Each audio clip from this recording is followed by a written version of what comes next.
Hey guys, it's Tomodachi time here at John, did you stop playing Tomodachi Life? I'm still playing it on and off. Okay, Sean, you've reviewed it, so I'm assuming you closed the book on Tomodachi Life. I've stopped playing Tomodachi Life. Okay, I'm still drawn back to it on like a daily basis, but I don't quite know if I like it or hate it a lot. That I can see that. That game is like, very weird. I mean, I think my Nintendogs thing is kind of on point of just like it's supposed to be a daily thing you mess around with a little bit and then, put it down. But so much more so with this game. Plus it's like you're not even unlocking new stuff really by being good or doing stuff. It's just, hey, you got bored and scanned more barcodes and now there's more people. So there is some adventure stuff like people getting married and having kids and stuff like that, but that's kind of random in a way. I guess so, yeah. Like, I mean, there's some things where it's like, hey, should I start a relationship with this guy? No, you shouldn't do that. Like, you can kind of influence people, but then there's other times where it's just like, no, people are just doing stuff on their own time, apparently. So, like, Paul Giamatti and Foul Marshmallow are hanging out. I had no hand in that. Or, like, you married someone from Twitter, and that was great. For some reason, like, everyone in my game wants to start dating someone who's already in a relationship. They don't, like, I had... Oh, you mean like real life? Person. It's just, problems I deal with every day. Yeah. Tomodachi, I don't know. It's kind of... More like triangle life. Love triangle. There you go. That's it. Yeah. You nailed it. I've had to kind of let people down on stuff like that, and then they get all depressed, and you have to give them the ticket. I always give them a ticket. I'm just imagining this is actually like ruining your day in like real life, like causing you anxiety. Like, oh man, I totally like bummed out that me. Like digital Nicolas Cage. Yeah, I just feel so bad. Like this. Yeah. But I don't. So I mean, the daily checkup on just like, hey, what's in the store today? Like that still keeps me turning it on. Like I'm just like, oh, a space station, cool, and then I'll buy that. I hate that all of the items are useless. Like it's like, oh cool, I got a Virtual Boy. That will get me $50 or whatever. Like you can't put it in someone's apartment, right? Like I'm not missing something. Well, you can give Mies gifts and they'll use them like when you come to say hi or something. Yeah, but it's none of that stuff. Yeah, it's like a set list of like. He's talking about the treasures. You can have a bath, or here's a camera, or here's some stomach medicine. Like everyone gives me medicine, and it's just like, everyone gives me stomach medicine. You guys need to get sick way more often so I can make you feel good. I've got like medicine of all the medicines now. I'm like half expecting like, is this a hint? Like, is a plague coming and you're preparing me? Like, or is I'm ready? I'm so ready. Or is there a system for that? Like, if you leave someone with a cold for a while, like 30 people will get colds. Like, it'll Has someone actually gotten a cold for you? Yeah, cold, yes. And it's I've never had that. Like, I never had to use any medicine or everything. And it was like, hey, here's another roll of toilet paper.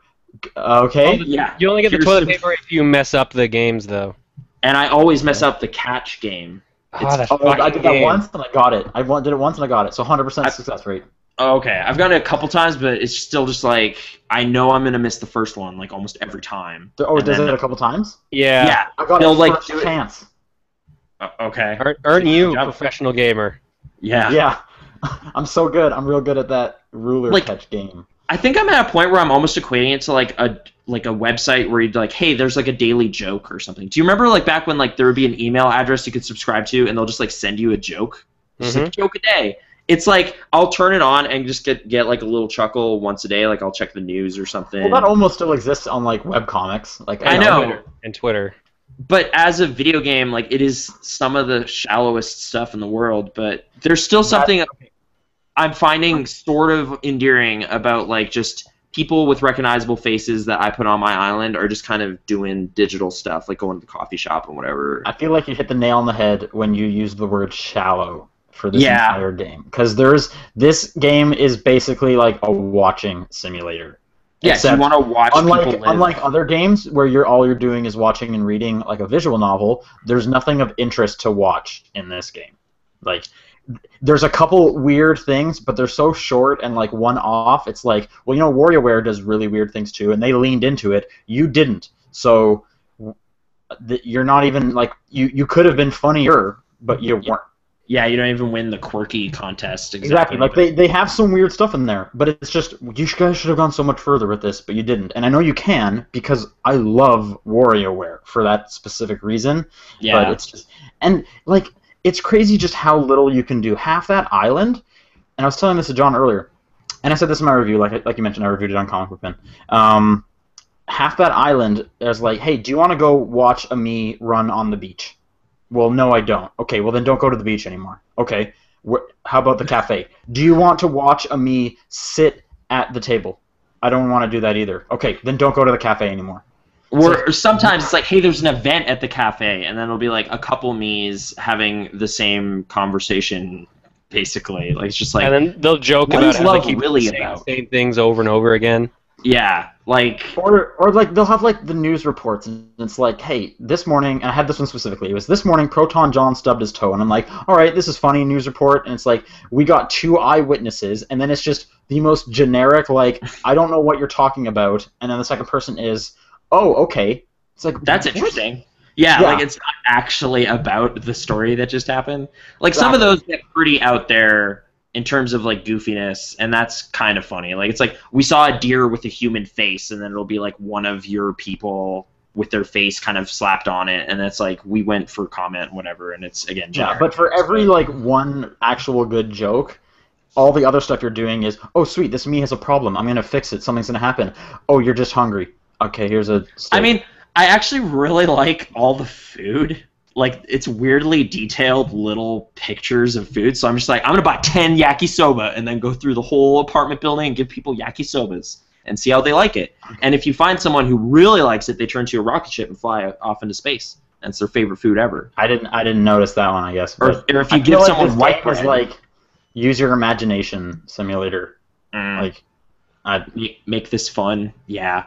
Yeah, like even in Animal Crossing, you can run around and do stuff. This one is just all menus. Go over here and like, do you want to go to this place and play frisbee with 2 other Miis? It's the most boring thing ever. Is there a frisbee minigame? It's at like 9 a.m. or 8 a.m. Yeah, because I like exclusively played this on my train ride in, and I got bored with it every day before my train ride ended. So it's not even like 40 minutes of. But yeah, no, the frisbee thing is all I could do at the park, and it's just you'll have 2 Miis out there, and you can throw one the frisbee, and then it'll throw it to the second person, and then they might throw it back, or they might throw it like to the person again, and then if it comes to you, you can once again throw it to either of them, and they'll like catch it. How many people did you end up throwing on your island, like by the end of your time? I had about half the apartment filled up, I think.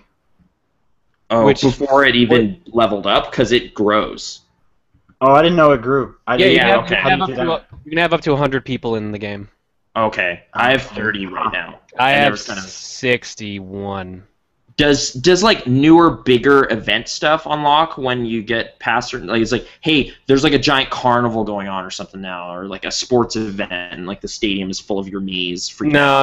Anything that you see on that main map is pretty much there. That's all.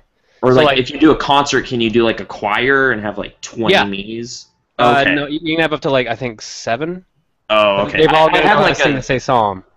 Yeah, I had a group kind of thing. Like we're in a techno group. John, you're the DJ. Nice. I sing, and Paul Giamatti is there, and I don't know why. He's just also there. But yeah, actors. I also put a couple actors on there. I think my Nick Cage is okay. It captured something about his eyebrows and stuff. Okay. So yeah. Me making. I guess this is the most kind of like really ponderous making Miis I've done. Most use I've ever gotten out of those Miis.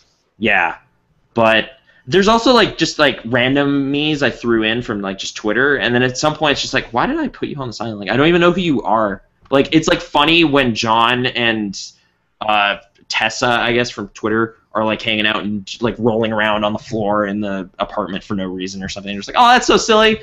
But then if it's just like some random person, it's just like, I don't know, like it loses that familiarity or something. So yeah, that's a weird piece of software Nintendo made. I think it's okay, I guess, for what it's doing. But I feel like it was a fine base for what could be a really cool sequel. Like if they make a more involved if they listen gameplay. to like all criticism. Okay. they could do something cool. Oh, and maybe I don't know if I want it tied into social media even more or way less. Because I think as much as it's tied in now is the best. Okay, where it's like you can report to Twitter for more barcodes and whatever, but like there's a bit of a process before you're posting stuff all the time. Because yeah, it could be a constant stream of nonsense coming out of that game on my Twitter feed. I would have liked some actual. I don't think I want play. that. Like how? Oh, like actually, how? I don't know, just be with a friend. Animal Crossing can do it. Like I don't know, just some actual like real time. Like I don't know. That's the thing is, what do you do in this game? You just watch things. Tomodachi Life is basically a Tamagotchi. Yeah, sort of, and you just make it bigger and busier. But yeah, like you were saying, like you can watch someone on the beach. Like if I give them a metal detector, they'll go down to the beach and like look for stuff. But I'm not like scanning the beach or anything. Like there's nothing I'm doing there. It's just like, cool, that person can do that. I guess I also kind of don't like that there's just that finite list of special items you can give to Miis, and then they'll actually interact with them, whereas all this other stuff is worthless. So it's just like you can get all that other stuff is reuse, really just there for you to sell to get more money to buy them more things. which took me so long to figure out. So I was just like sitting on dozens, hundreds of items, and then I was just like, all right. And I went to sell it all, and I don't think there's just a sell all option. So I just had to like go down the list and like sell yes for like 5 minutes. And then I don't know. I'm just hanging on to one of everything. So the one gameplay like thing that is kind of behind a barrier that I'm curious about is if you give a me $10,000, they go to space. And I haven't don't know done that yet either. Yeah, I'm just like, that. Is it real? Yeah. Like, who do I nominate as my astronaut and just start giving money to every day, and then I'll see what happens there. And once I've seen that, unless there's some other thing that happens, like, oh, you can move to a space station, it's a space island. Like, if there's no long-term thing, I'll probably stop playing. You could probably just look on YouTube and save the. I want to make it my group of people. I want to get my villagers or whatever to the moon. But yeah, that's Tomodachi Life. That's the first game of many we shall talk about on this week's episode of Top Down Perspective, June 22nd, 2014. Smooth. Yeah, John is here. Hey, I'm sick, so I'm going to be muting myself a lot, coughing. Which is too bad, because you were at E3, so we're going to be turning to you a lot for feedback. That's also why I'm sick, is because I was at E3. Yeah. Oh, yeah, I guess so. Big conventions. And Sean is here. He's got an important concert he's got to go to later, so... I'm going to go see Anamanaguchi after this. Of Scott Pilgrim fame for video game fans. I don't know, like their direct video game tie-in, right? Like that's. I guess that's their closest. Yeah, they've been in other games though for music, and in fact, they're also going to be in the new Amplitude. Okay. Wait, they are? What, Audio Surf? Yeah, that was one of the in the new Amplitude game. They were in that. Sorry, I shouldn't say they were in that. I think it was announced on the Kickstarter page. You know, they've got an Anamanaguchi in it. Yeah, they've also been in Rock Band before. Like, you can get a couple of their songs. Oh yeah, that's right. Okay, I guess. See, it's not a music game though. You're punching people, and it's in the background, so different. Oh, you're talking about Scott Pilgrim. Scott Pilgrim, yeah. Yeah, that's probably the most direct thing. But, yeah. Anyway, they're pretty big outside of that. And I'm Nathan, and E3 happened, and I heard about it mostly from the internet via Twitter. So I have a few things I know about, but I'm probably going to learn a lot too. Sean, you were paying attention a lot on the home front, internet front, and John was there. Mm-hmm. So what happened 2014? Right, yeah, so the way we're going to structure this is I watched all the press conferences, all the highlights, all the lowlights, and we're just going to go down it in chronological order. Okay. John, if something shows up that you saw or know a bit more about or played or whatever, just feel free to jump in and say more about it. And I've got a list on my phone of everything I played. So cool. So we'll kind of go through what happened.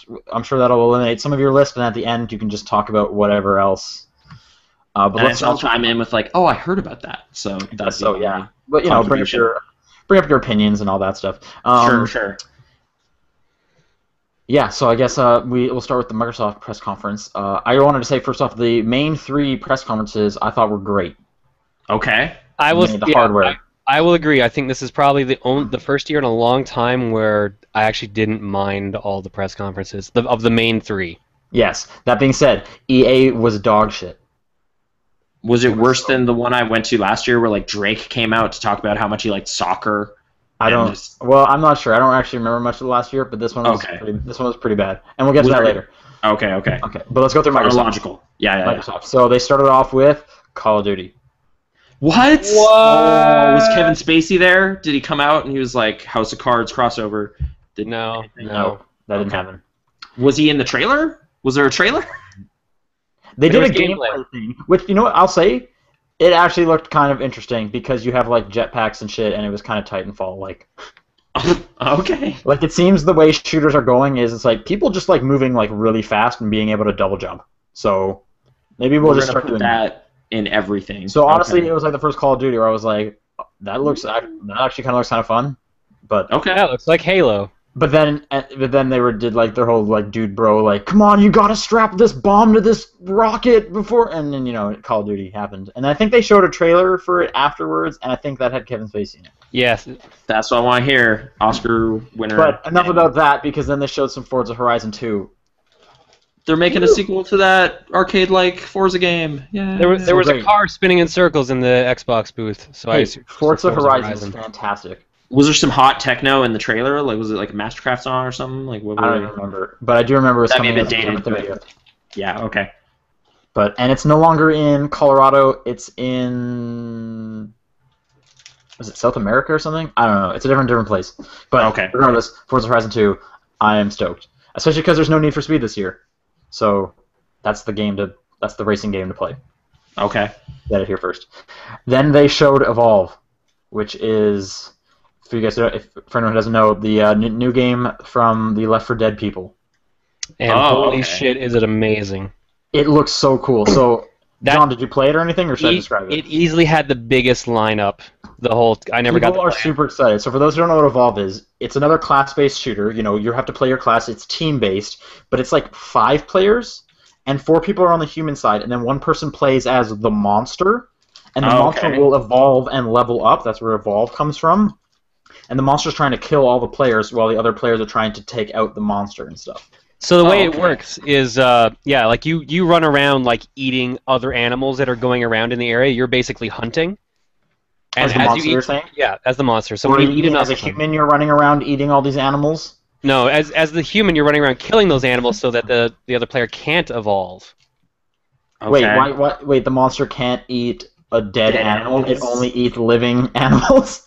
Something like that. I forget the whole details. Like, I watched the tournament that the Nerdist had running there. Like, there was a huge crowd around the Evolve booth on the final day, and they were showing off the tournament. And how does the monster look cool? They've only shown 2 different monsters so far. One was, God, I can't remember what the hell the names of the monsters were. One was like Goliath or something like that. The other was basically Cthulhu. Oh, great. Wow. Yeah, so wait, are they like they were showing us this? Are they gigantic monsters? Oh, yeah, they're big. They're big. Okay. So way bigger than the tank, say, in Left 4 Dead. Like 4 times as big, at least. Kaijus. Okay. Oh, I wouldn't say like kaiju size, but okay. Sorry, the tank is the real big guy. Maybe like 2 of those. You know the size of a dragon in Skyrim? Yeah. Bigger than that. Oh, okay. I don't think it's that, but it's a little bit bigger than that. Okay. Maybe not. Who knows? Like it was dark trailer, but it looks real cool. And like, how was that guy's name? Anyway, okay. Dragons. Dragonborn. Yes. But okay, so the Left 4 Dead people. What is that team called? Like, it's not Turtle Rock. Turtle Rock. Yeah, that's what it is. I've forgotten that. Cool. Then they showed off Assassin's Creed Unity, and they announced it has 4-player co-op. Okay. And they showed some co-op action going on. That was kind of cool. And then later on, we got the big controversy of why isn't there a female assassin? That was all I was hearing people say about this game. So I was like, oh, okay, so is it look cool? A bunch of people come out and be like, wait, you're playing as 4 assassins and not a single one of them is a female? How come? Why is that? And then some guy at Ubisoft was like, it would have taken like way too many resources and time to animate a female. They just animate totally differently. Because they literally could have just said, it's just the time, it's just the era. They didn't have as many active females. Well, no, Ubisoft came out with a second statement because once they sent that first one, a lot of people were like, what are you even talking about? You already have a female character animated assassin. One of like a past Ubisoft animator was like, it probably would have taken like 2 days. That's probably about it. But no, they came up with another statement saying the reason we don't have a female, and it's still kind of bullshit, is it's not actually 4 assassins. It's literally like the Halo effect of if you're playing multiplayer, it's just there's 4 Master Chiefs here. And in cutscenes, there's 1, but when you're playing, there's 4, so you can have 4. Okay. Do you know what I mean? So the story I mode. get it. So the story mode doesn't focus on 4 characters; it focuses on 1. Exactly. There's 1 assassin, but just so they can have 4 people. That really sounds less impressive. But if you're not a voice character, can't you just be like an impartial? What like, I don't get is for the past few Assassin's Creed games, they've been like, you have a team of assassins that are doing stuff. So why couldn't it just be like, I called in my team to help me? Why does it need to be like, we split up 4 and then we're just going to be like, come on, it's just for fun, guys. Like, don't worry about it narratively. We're just... It's like, what are you talking about? You literally have been having teams of assassins for years now. Yeah. Like, So it's wait, easy. So they focus on all this co-op stuff, but is it still like ships? Like what era? Is it French Revolution stuff, French right? Revolution, yeah. So I don't know if there's going to be much ships. I don't think so, because isn't Ubisoft also working on a pirate game now? Oh, did they just split the whole thing into Well, I think pirate? last year they announced, now we're actually looking on like starting a new thing with pirates. Okay. It's not like Black Flag is its own franchise now. No, not an Assassin's Creed game, I think. Yeah. Okay. But yes, One okay. thing that I thought was interesting is they didn't mention the current, or the, 2 generations old, or I guess 1 generation old, like past gen system Assassin's Creed at all. Not even once. The previous games in the franchise, you mean? Like they didn't. Well, no, because they're coming out with 2 Assassin's Creed games this year. Oh yeah, okay. It's for current gen, and then they have another Assassin's Creed for past gen, and they have not said a single thing about that one. And it's not just a downgraded port of the other thing. It's like its No, own I think thing. Unity is only coming to current gen. Oh, okay. So I'm surprised. Like, I'm sure they're wanting everyone to focus on Unity because it's the big one, but I thought like they would have at least like at the booth you can play the other one, or they would have just mentioned it. No But nothing. mention, no Exactly. art for it, nothing. Nothing. Now, I'm I think- shocked. Sorry, I just want to like float this out. Like there was that like last generation. Like there was that like Ubisoft has some precedence for this. Wasn't there a Splinter Cell game that came out on the Xbox and the 360? And it was Yes. completely different games. Yeah, that's Double Agent. Yeah, That's the and it was Splinter like Cell game. it was supposed to be good in both forms, but totally different, right? Like different stories. Supposedly the Xbox One, or the original Xbox's version, was better. Yeah, like I'd heard kind of weirdly positive things about the last generation's game, and it wasn't They added more story, and like 2 different teams worked on it, or something like that. Yeah. So maybe it'll be kind of like that, but they're downplaying the other one because hot new stuff, I guess. That's weird, but okay. Ubisoft has a lot of staff. They're making games for stuff. But they don't have enough staff for female assassins. No, not for female animations. Are you crazy? That's like a whole different thing. Which Totally different. I found out Ubisoft is the biggest game company. Like it has the most employees. Staff, right? Like Yeah. I don't know if that's dollars per game. No, it's I think staff. That's still It Activision. is staff that I saw. They're the biggest in the world with like 4,000 people. Okay. Which Which makes sense. There's like 12 studios, right? So yeah. they showed Dragon Age Inquisition, which I pointed out to you guys. It's not Dragon Age 3. There's no 3 There's anymore. no 3 on that. So good. That's what I That's smart. I think I said like that would be good to like start on a fresh page, but I thought there was a 3 because at Edmonton Expo 2 years ago there was, but dated info, old information. But yeah, did that look cool? Did they show off stuff like? I'm trying to think what they showed at the Microsoft one. Epic. It was just a trailer at Microsoft. I think it was just the trailer, yeah. Okay. And then DLC is first on Xbox. They mentioned that. Then okay. they showed Sunset Overdrive, which had a pretty funny trailer because it started off like a Call of Duty trailer, like just guys in a warehouse, they're shooting stuff, and they're getting like gunned down, they're almost cornered, and then dude with like crazy like Skrillex hair busts in and starts like doing kickflips all over the place and spray paint and shit.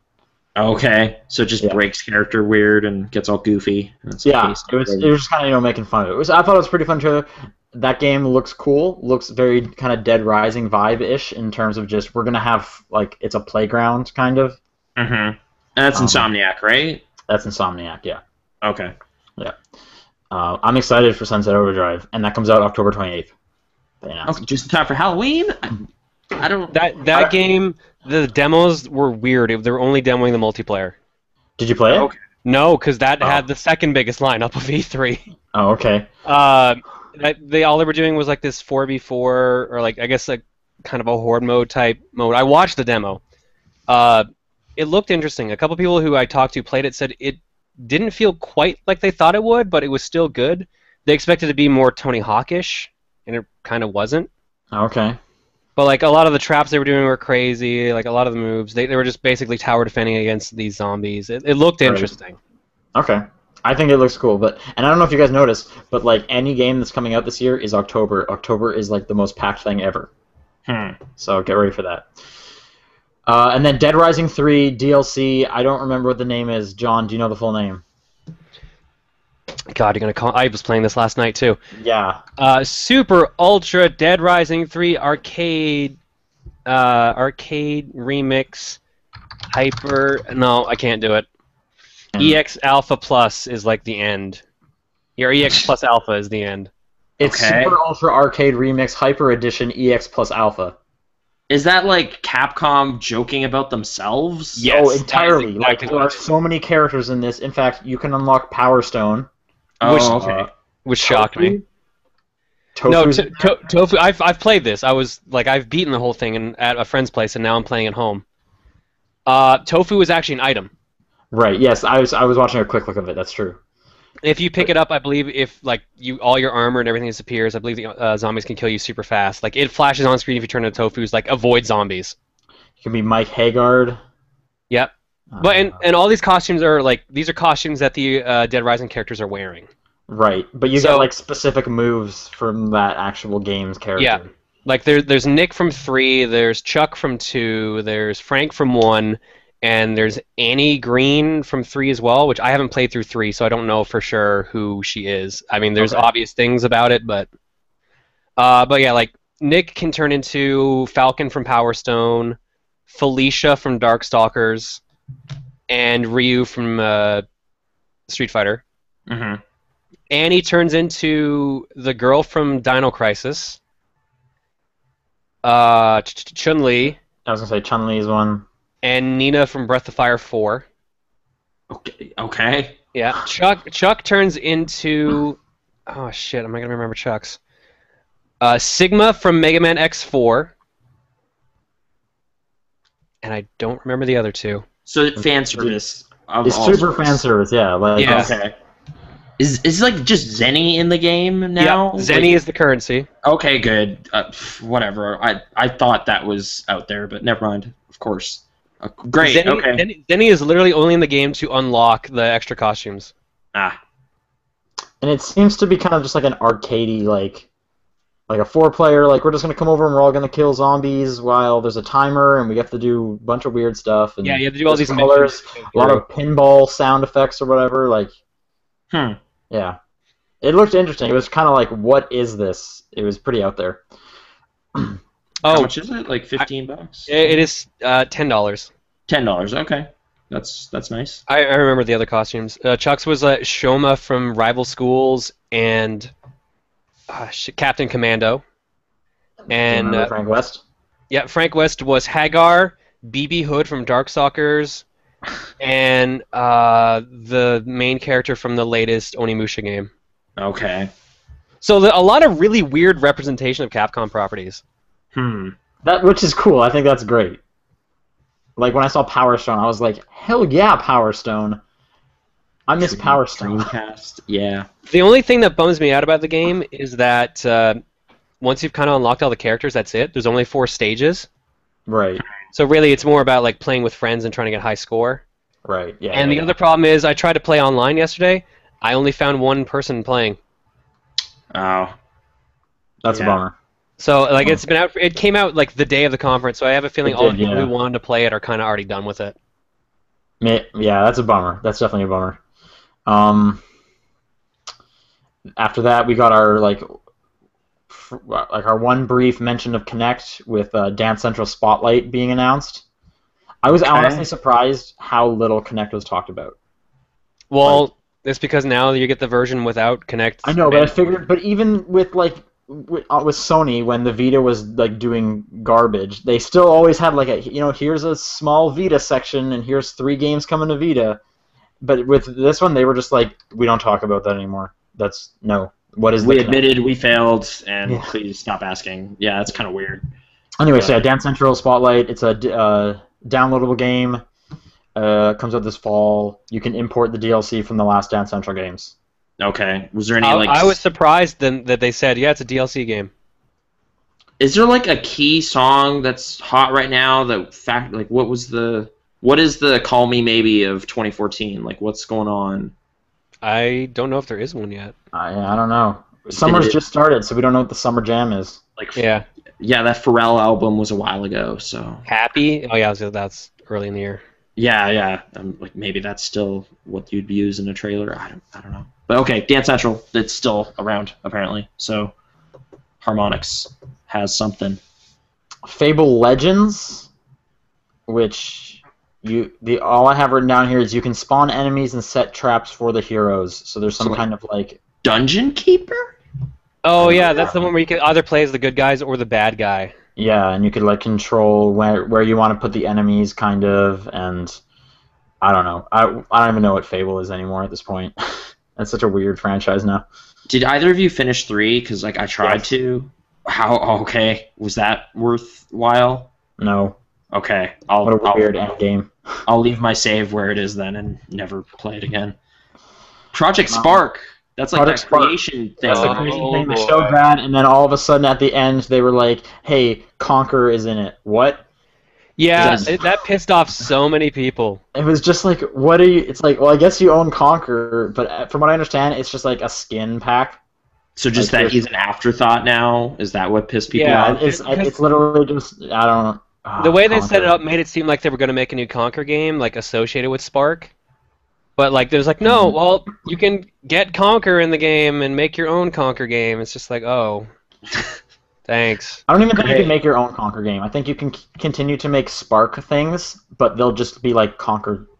You can't put like weird double entendres in the game and like make Probably kind of not. You can weird probably perverse- make like. You could probably spawn like teddies or something. I don't know. I haven't looked into Spark at all, but yeah. that's where Is see, Rare this is where he's- affiliated? This is where he's fallen. No, Rare. They make Kinect Sports. I know that was their last thing, right? Rivals. Yeah, they're not affiliated. The guy who originally created Conquer and voiced him doesn't work there anymore. Apparently, he was pissed on Twitter when it was announced. Man, bad blood. That's Yeah. sad. Okay, but let's get some real good blood going because I want to talk about this next game. Okay. Ori and the Blind Forest. Okay, question: is this done by the dudes who made Dust? Because it looks like it. What? This doesn't look. Oh, you're saying Dust and Legion Tale? No, it is not. Yeah. I'm following that guy on Twitter, and he specifically said no. This is a new company, Moon Studios. The animator is actually part of Campo Santo. Oh. Okay, so I didn't get a chance to play this. I watched the demo though. Okay. And so it looks really interesting. It's Metroidvania style. It's using the UB art. Well, sorry, it's not using UB art. It is not using UB art, but it looks very similar to Dust and Legion Tale art-wise, which you would think is very similar to UB art. And you're like a little creature guy in like a forest, and it just looked awesome. It looks so nice. Who's putting this out? Is it Microsoft publishing it, or what? I would assume so. Yeah. Oh, okay. I wasn't sure. It was featured in their area, so like I saw him like flying around, like kind of like shooting stuff to attack. Okay. I'm not sure how to feel about it. Watching the demo like made it look a little stranger than I thought it would be. But I was still mentally comparing it to Dust, so. I think it looks Dust is a Metroidvania game as well, so I would really assume. Whereas since you said that, and since you said Ubi art, like just Ubi, I was thinking like, what happened to the Outland team? That game, you remember that game you liked a lot more than I did? Yeah, like where does that team still do stuff? Like what? I have no idea. I don't know. They probably make Assassin's Creed games. They're probably they're just got rolled into Ubisoft Shanghai or something, doing animations for sails flapping in the wind. That's all they do. But I'm super excited for Ori. I thought that looked real cool. Okay. Halo, the Master Chief Collection, all of the numbered Halo games. We talked about this a few weeks ago. That was rumored and whatnot. November 11th. They have I put in a couple notes here that I thought were interesting. They have a playlist option, so you can kind of like line up all your favorite Halo moments from those 4 games and play them in sequence. All right. Just like, man, I like this level. So it's like I like Blind Cartographer, and I'm gonna take I guess New Mombasa stuff from 2, and then that end bit with the big tower in 3, and then you can just play that as though it was its own campaign. Yeah, like it won't have any like story significance or anything. It'll just but yeah, fade it'll out, just- fade it'll back fade- in, new level. Yeah. Okay. Exactly. Weird. It also I will guess. include Halo Nightfall, which is a digital series with Ridley Scott. He directed it and produced it or I something? don't. He's part of His it. name was mentioned. Okay. Yeah, Scott kind of And then like they how showed Spielberg a- was supposed to be part of one too. Yeah. But this. Right. Well, this is a different one because they're also still working on that TV show. Wow. So- Okay. Anyway, then they said the Halo 5 Guardians beta will be in this thing, and they showed the smallest of small trailers for Halo 5. Yeah, which barely They're showed updating any Halo 2 with the same thing they did for the whatever the HD Anniversary. Halo 1 thing anniversary. Yeah, they're doing that for Halo 2. I think Halo 3 is getting like it's Slightly just, like, touched up. slightly touched up, but not completely redone.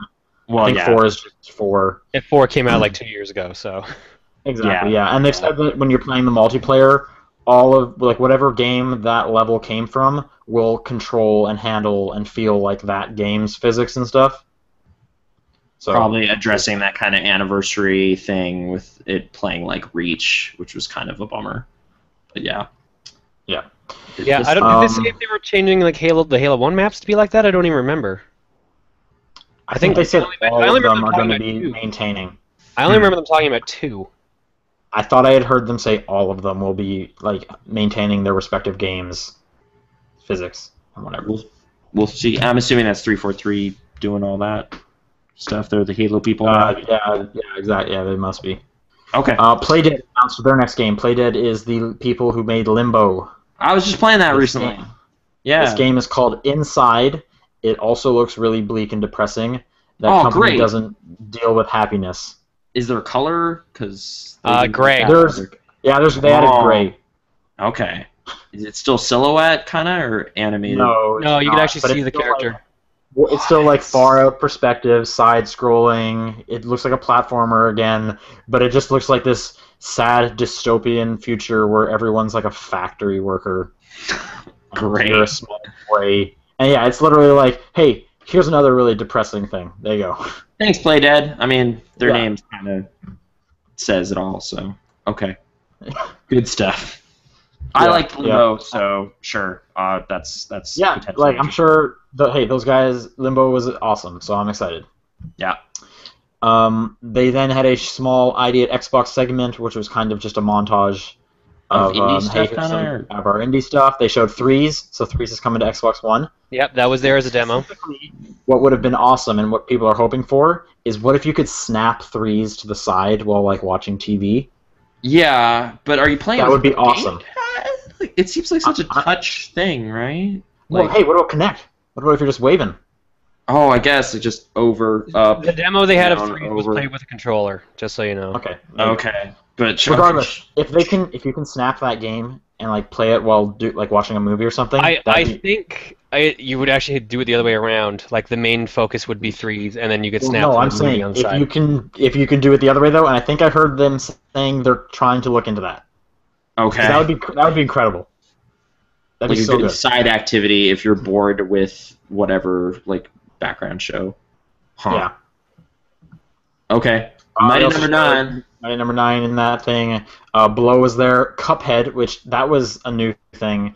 Cuphead looks like old school like Mickey Mouse. Like, what am I thinking of? I'm thinking of 1920s anime, Steamboat Willie. Steamboat Willie. Yeah, like that Okay. animation style looks like a platformer, like an action platformer.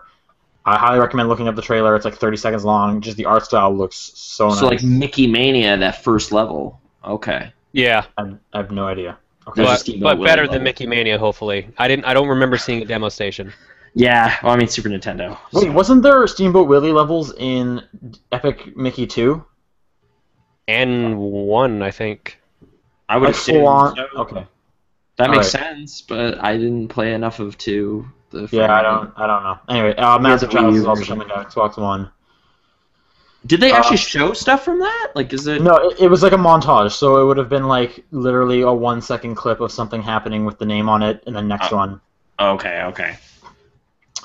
They announced Rise of the Tomb Raider, which is the next Tomb Raider game, so that's what we We mentioned that last time. Mm-hmm. They still look like they're beating the shit out of Laura. She has like post-traumatic stress disorder or something now, and no one will believe her about all these spirits or whatever. But like over the course of that first game, she got to the point where she was just like, I am badass now. I have a shotgun. I'm gonna kill you. And she was just messing up a whole island full of dudes. It was the awesome. trailer was set up. She's in like a psychiatrist's office talking about like her experience or something. Oh, okay. Well, because she has to readjust to the real world, so... Yeah, I guess you can't just be, like, adrenaline pumping, stabbing dudes and whatever. It's just like, no, you gotta settle down. Like, that was a traumatic, crazy island, but stop it. So, okay. They didn't show this at the press conference, but outside of it, they also announced the next... sequel to Guardian Light? Tomb Raider and... The Temple of Osiris or something like that. There you go, Temple of Osiris, which is a sequel to Guardian of Light. It has 4-player co-op now. And still isometric, kind of. Yeah. Which I liked that first game, so that's cool. They showed The Witcher 3. It looks real nice. Did it make your eyes melt? Like, was it like, oh man, it's so good looking? It looks pretty good. I would say it looks pretty good. Like, Skyrim killer dude, Red, is gonna kick Bethesda's ass. I didn't play Skyrim, so... Okay. Did you play Witcher 2, Nathan? I tried playing Witcher 2. I was really not... Like, I went into it knowing that everyone's like, dude, steep learning curve. Like, get ready. It doesn't...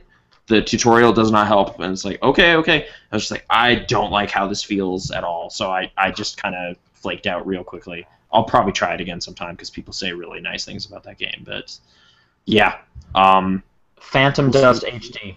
Yeah. All right. This is what I'm excited for. Okay, I was hoping one of you guys had any relation to this franchise. I have the original Phantom Dust back here.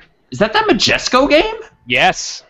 Oh, weird. Okay, I bought Rogue Trooper instead. I was on the other side of the Majesco budget. Here's the funny thing, though. That game was made by Microsoft. Most people... Phantom Dust? It was made by Microsoft Japan, and the only reason we got it over here was because Majesco brought it over. Yeah, okay. But I'm totally psyched for that. Is it card-based It's a card-based arena shooter with psychic powers in a post-apocalyptic world. Yeah, weird. All your card-based arena shooters? It's weird, but it's good. It was really fun. I really enjoyed it. I'm psyched for a new one. Or a remake, essentially. Raises Hell. I also bought that. That was that other... That was a very dumb game. Actually, no. Yeah, I don't think I ever played Rogue Trooper, but that was part of that weird lineup of Majesco trying to take a crack at being a big shot. And I heard Phantom Dust was good, but yeah, I never played it. So, okay, they're bringing it back. Yeah, HD remaking it, so it's not a new one, it's just the old one. But a lot of people didn't play that game, probably, so... Yeah, cool. That's true. The Division. Which trailer was this? Was this the one where it was like ghost people and then they faded in? John? I didn't see this trailer. Okay. This would have been when I was at the airport at this point, so I didn't get to see anything. Division got shown a few times throughout the conferences, and one of them was like kind of watching, because the world was like all completely like torn up and shitty now, right? And it was kind of watching like this one couple's like downfall, but like the characters weren't there, so you were just kind of seeing how their like apartment went to shit, and they were like fighting, and it got like really gruesome, and then yeah, that game still looks really pretty. That game looks really nice looking, like visually. That's Tom Clancy stuff, right? Yes, yeah. Tom Clancy's The Division. Okay. Platinum then announced Scalebound, which you control a dragon fighting other dragons. Like, you're a guy that controls a dragon. Okay, so it's like Lair. I don't know. I didn't play Lair, but I heard that was garbage. Yeah, I know. It's hopefully a better Lair. Yeah, they're bringing back 6-axis. Yeah. Oh no. For this Xbox One game. But okay. So Scalebound. And the important part about this is Platinum still gets to make interesting new IPs. People are letting Platinum do that, so that's fantastic. Okay. I guess just brief diversion on Dragon. Did you watch that Training Dragon movie, the new one? Yeah, I wasn't super into it. It wasn't good. Okay. It was fine. It was okay. I really liked that first one. And then just to piggyback on what we're currently talking about, I went and saw 22 Jump Street yesterday, and it's good, but nowhere near as good as the first one. Okay. So lackluster sequels, but Platinum doesn't do that. They just make new original stuff. Yeah. So you brought it back onto Scalebound. So everyone's got to go play Wonderful 101. I have. It's right over there. So Great. Yeah, So mine's it's back very there. easy. Try and muscle your way through the actual game and just watch all those amazing cutscenes. okay, that could happen. Yep. And then the last game they showed was Crackdown 3. Were there zombies in it? Yeah, there Like- must have been zombies in it. I don't Was the know, but it said, but Okay. you know, that announcer was back, and it was like a trailer. It was all CG. I believe it was all CG trailer, so pre-rendered. Okay. They didn't show gameplay or anything, but they were like, and I think it's actually may have just be called Crackdown. I think I read that later on. Yeah, I If they think it were- was just called if Crackdown. they were like, stop saying 3 or something like that. Weird. But, okay. So Either way, this all more the stuff that was like leaked like months ago, all pretty much came true. Yeah. Like the Halo thing. The Halo collection, Crackdown. Crackdown 3, Dead Rising 3 was on that list, but that obviously was a launch title. But the DLC stuff for it happened. But Yeah. Yeah. I think Okay. the leak for Dead Rising 3 was it's coming to PC. Oh, was okay. was the leaked news. Which I heard this other game was coming to PC, but maybe we'll talk about that later. Yeah. Nathan's Game of the Year 2013. Grand Theft Auto, guys. It's Grand Theft Auto. Right. The fifth one. Yeah. That's. I mean, it's is it coming to happening. is it PC? Yeah, it's coming to PC. It's also coming to next gen or I know it's that new gen. I know it's current gen. Yeah, hot. Anyway, new yeah. gen. So that was a fun press conference. A lot of cool looking games and new stuff. And now let's get real bummed out. And talk Yeah, about the E3 press conference. the EA. EA. brought the heat. Sorry, the EA. New E3's Star Wars EA. game. That sounds so awesome, dude. Yeah. So they showed a modeled version of a stormtrooper's head. Oh, dude, Stormtroopers. That's from like the old movies. I love those. And then we got to watch a sweet video about how much EA likes Star Wars and how excited they are to work on Star Wars. Again, because I thought last year they kind of announced a Star Wars deal, and then there was like a big Walker foot came down, and they were like, Battlefront, it's coming back. This isn't Battlefront. This is like new Star Wars. They're just saying, hey, we got the Star Wars license. We still have it. Wait, no, I thought this was for Battlefront 3. No, this was for nothing. This was them literally just saying, "Hey, we really like Star Wars, guys. Like, hey, Were they like name dropping like we're talking J.J. Abrams? We went to like the museum and was like looking at those models. Yeah, we went to Lucasfilm and we were like, hey, look at that. Yeah, and like I Skywalker. said, know they about showed a it. rendered stormtrooper helmet, and that was. All right. I don't So, even know what the I'm big- complaining about, but okay. The big subtitle for the EA press conference is, "Hey, we don't really have any games, but here's kind of what we're looking to do." So we'll get into more of that later. Dragon Age is real. They showed Dragon Age Inquisition again, so we got to see. This was actual gameplay. They were like fighting a dragon. Is there dialogue wheels? Like kind of.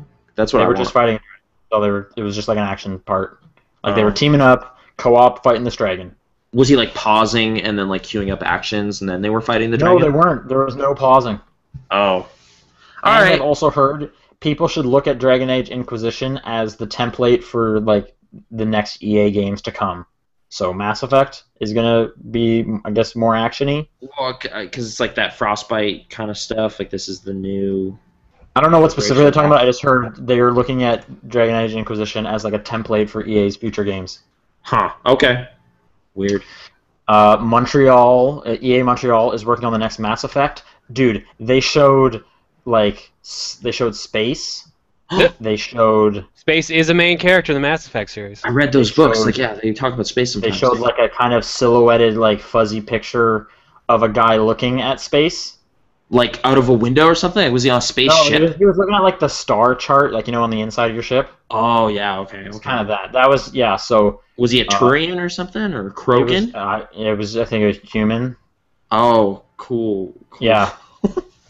So they showed That was that. actually interest evaporating just now. Yeah, exactly. It That's was too like, bad. hey, yeah. They said Mass Effect exists. So thanks. And then Oh, they said okay. BioWare Edmonton is doing a new IP. I don't know what that is. Okay. That It's going to be just Dragon Age and Mass Effect combined into one thing. It's not a Jade Empire like sequel or anything. And then we got and then like I know we're already on a super high note, so let's Yeah. just continue this train. They showed The Sims 4 Is that a Tomodachi life killer? Is for that a really long time. Dude, there are people psyched about Sims. Let's be honest here. That trailer was so bad. It was like you got to make a personality for this guy, and they made like a gym bro dude, and Yeah. then they said we added like emotions to the game, and then literally the guy was like got so happy and was laughing so much, he died, and then death showed up, and he was like, "Yo, what's up?" And the party continued. What? Okay. Haha. Like, I really want to play that literally, first one. the Grim Reaper showed up because this guy died because he was having so much fun. Fun kills. Play Sims 4 now. Yeah, it's a And funny. Sims 4 is coming out September 2nd, and then they show UFC, and I guess like Bruce Lee's in it or something, and then they show hockey, and who cares about hockey? Wait, Bruce Lee? Yeah, Bruce Lee is a playable character for the new UFC game. Who licensed out? He's been dead for decades. Like, that's just weird. Hey, they had videos of UFC people saying how much of an inspiration Bruce Lee is. Okay, that just strikes me as really strange pull from the past for this, but like, why not be like, hey, we talked to the guys making the Raid 3 or whatever. We got those dudes in it, the brothers, the fighting dudes. You know that movie, that action movie? I know the movie, but Or like Tony Jaa or somebody. I don't know, someone from the last 10 like, years. why are you Bruce Lee is like, who a cares lot about better this game well at all? known. By the way, this game's like Right. out now, or it comes out in like a week or something. Who cares? Okay, NHL 15. We're Canadians. We love hockey by default. We have to. I don't love legally. hockey. Yeah, okay. I don't really care either. But Then Criterion showed up and said, "Hey, we're still looking at stuff." Like, then they showed this like short trailer of, I don't even know what it was. It kind of looked a bit like, it seems like Just Cause. Like, people were like jumping out of helicopters onto like motorcycles, and there were explosions, and they were like, we're not making a racing game. We're just playing around, and they didn't show anything. I like this sentence. It's just, Criterion's new game is something about crazy vehicles and stunts and helicopters and wingsuits. And They then showed Burnout somebody said Burnout Paradise, so that was good. But Okay. they literally were not showing a game. They was Well, showing, like, there was even talk back when Paradise was releasing all their DLC about like airplanes, right? Like Yeah. someone was saying So- something about airplanes in the game. So stunts. Criterion's going to make a stunt game. Wait, Some Criterion kind of- still exists? Like as a thing? This is the really small part, because everyone that got like fired and turned over to Ghost Games or whatever they do like the Need for Speed, but Criterion exists with like 14 people. And even in the little video, they were like, we like opened up our offices and we got big tables now, and it's like, yeah, because like everyone was fired. We got so much more space. It's crazy. We just had to get rid of all these cubicles. It's awesome. All I want to say is, like, it's 2014 and people are still talking about how great Burnout Paradise was, and you're correct. You Like should be 6 still years looking at ago. the game. That game Yeah. was fantastic. This is actually the best part of all the sports stuff. They Okay. showed PGA Tour 15, and they were like, all right, here comes golf. Guy's about to hit the golf ball. And then a battleship crashes into the golf course, and the ball flies over it. And that's literally what's going to happen. All right, I kept seeing that in like my Twitter feed. I'm like, is this actually a thing, or are people just making fun of this? Yeah. 'cause Like, they or were- was that a way to transition to the battlefield? No, trailer? that's gonna happen. Like, it's not gonna happen all the time in PGA because they're gonna have their like real serious, like, let's be quiet and play fucking golf. But there's gonna be a mode where it's just like, here's like extreme golf. That battleship is gonna crash into this course, and you're gonna have to play through it. So it's the ending of Happy Gilmore. What even? Oh, with like the tower falls, Yeah. and it's like, Gotta no, you play gotta play it as well. Yeah, that is that's live. exactly. That's exactly what it is. We finally caught up to Happy Gilmore, guys. To be We fair, finally this is did the it. most interested I've been in like a golf game ever. So it's So like, are they we need just to trying to, appeal like- to not golf fans. How Are do they we just do trying to that? capitalize on like Mario Golf or what? Maybe, I don't know. Or destruction? Like, what do people like? What is the? I don't know. They own Battlefield, so they're just using more of that stuff. I don't know. I have no Yeah. idea. All right. And they talked about Madden, which whatever. Then they showed a new MOBA, and it's called Dawngate, and I don't know about that. Then they said that Mirror's Edge 2 is a thing, and they didn't really show anything besides like a character model. They did that last year. Last year they showed a trailer. Yeah. So they showed less this time. No, they showed like maybe 10 seconds of like some like free running kind of, and it was Was Faith there or anything? like Yeah, with they the showed her cartoon. character model like on a computer, but they didn't. But it's first person, so you didn't really see her doing stuff. Okay. That's okay. They didn't And then say there was hey, it's something big, about open world. like, Faith is really dedicated to this. She's someone who got like an eye tattoo And it was like, what are you talking about? And then they talked about FIFA, and I wrote down feel the game. Someone must have said feel the game. Was it Drake? Was Drake there again? Drake was not there. Oh, okay. And then they said Battlefield Hardline, and he said, and it's available the beta's right now. And then they, like, smoke stuff blew up on the stage, and confetti fell. Wait, what? Yeah, that's how they ended it. They were like, and it's available right now. And then everything went like, there was a lot of smoke. Is this them trying to top the Peggle 2 thing from last year? Yeah. No, Peggle 2 was literally that guy just jumping, going, Peggle 2! And running Well, you away. saw the trailers that came out of the Peggle 2 thing, right? I don't recall that. PopCap literally made a trailer making fun of their own dude. Oh, did they? Yeah, Huh. like he slams down, and then like it shows a ball show up, and then Ode to Joy starts playing, and fireworks start going off, and then a unicorn comes off and picks the guy off screen. Oh, okay. This doesn't look as elaborate. Exuberant. Yeah. And they showed that we got like 32 machines up on the roof of this hotel where you can play Battlefield Hardline. So John, did you go to the hotel roof and? I didn't hear what hotel it was because this was while I was on an airplane. Okay. Did you play any EA titles while you were there? Can I talk about the EA booth for a second? I was waiting for a moment to jump in. Yeah. Dawngate, not there at all. Okay. The majority of it was the sports games. Great. And Titanfall.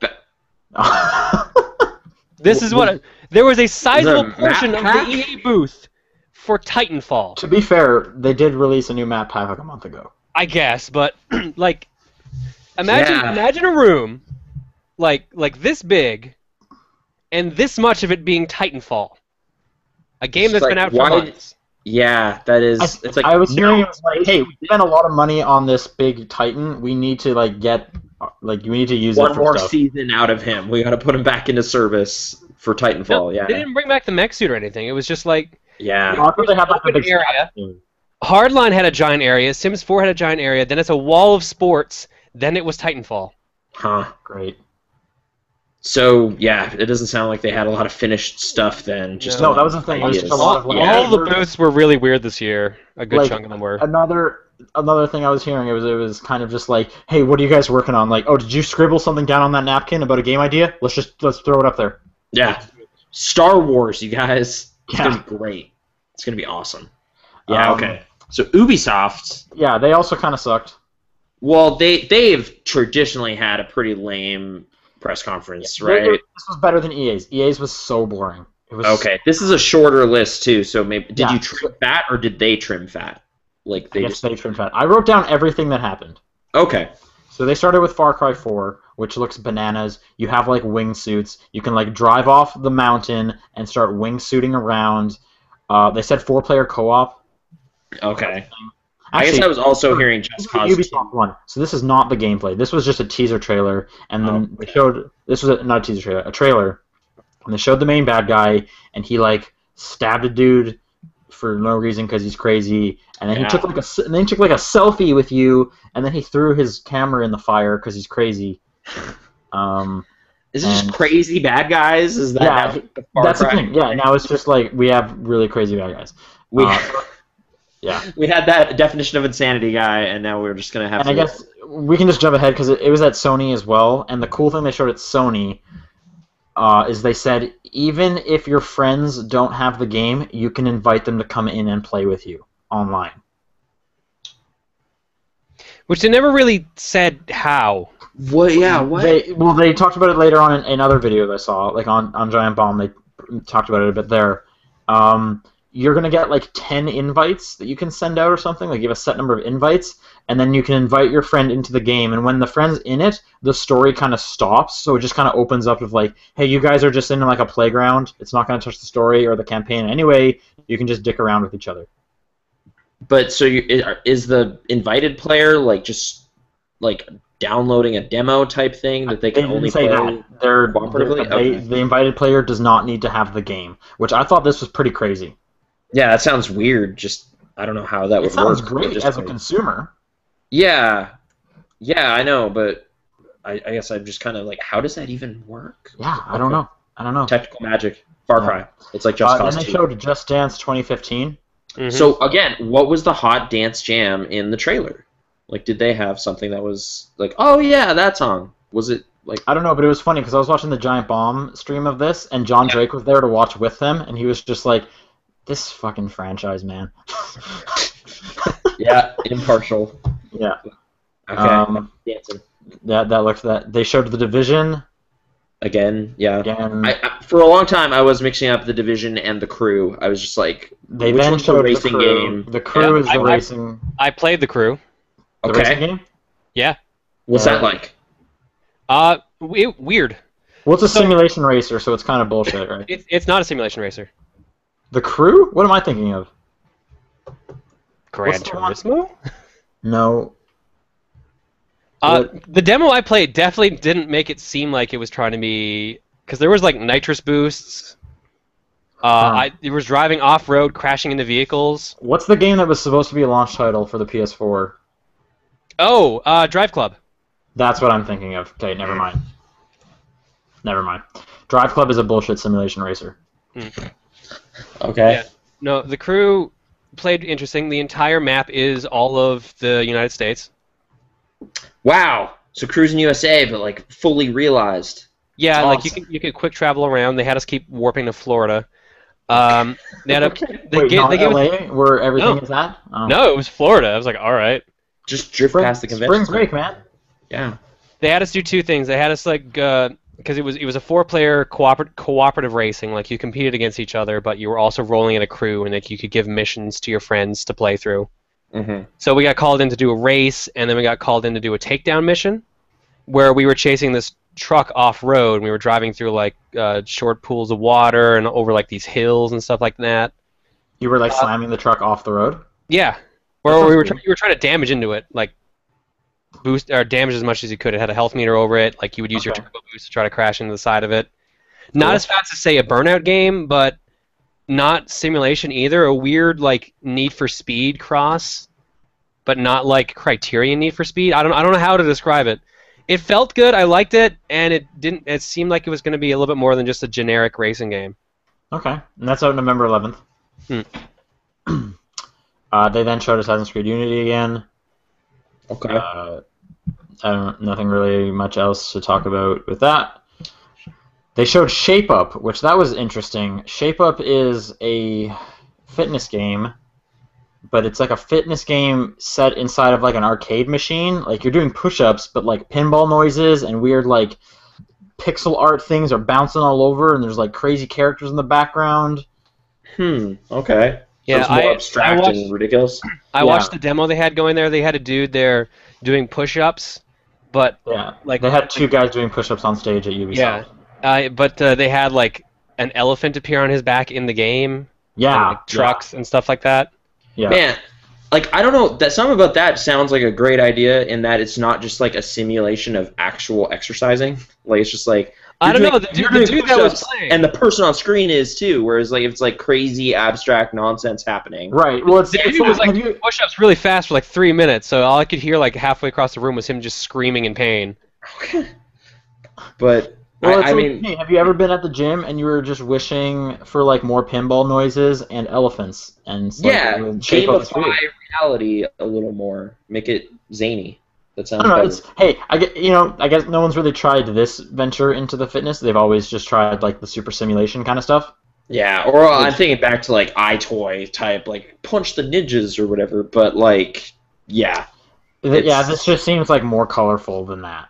Mhm. Like they're kind of leaning into it, so that seemed actually kind of interesting.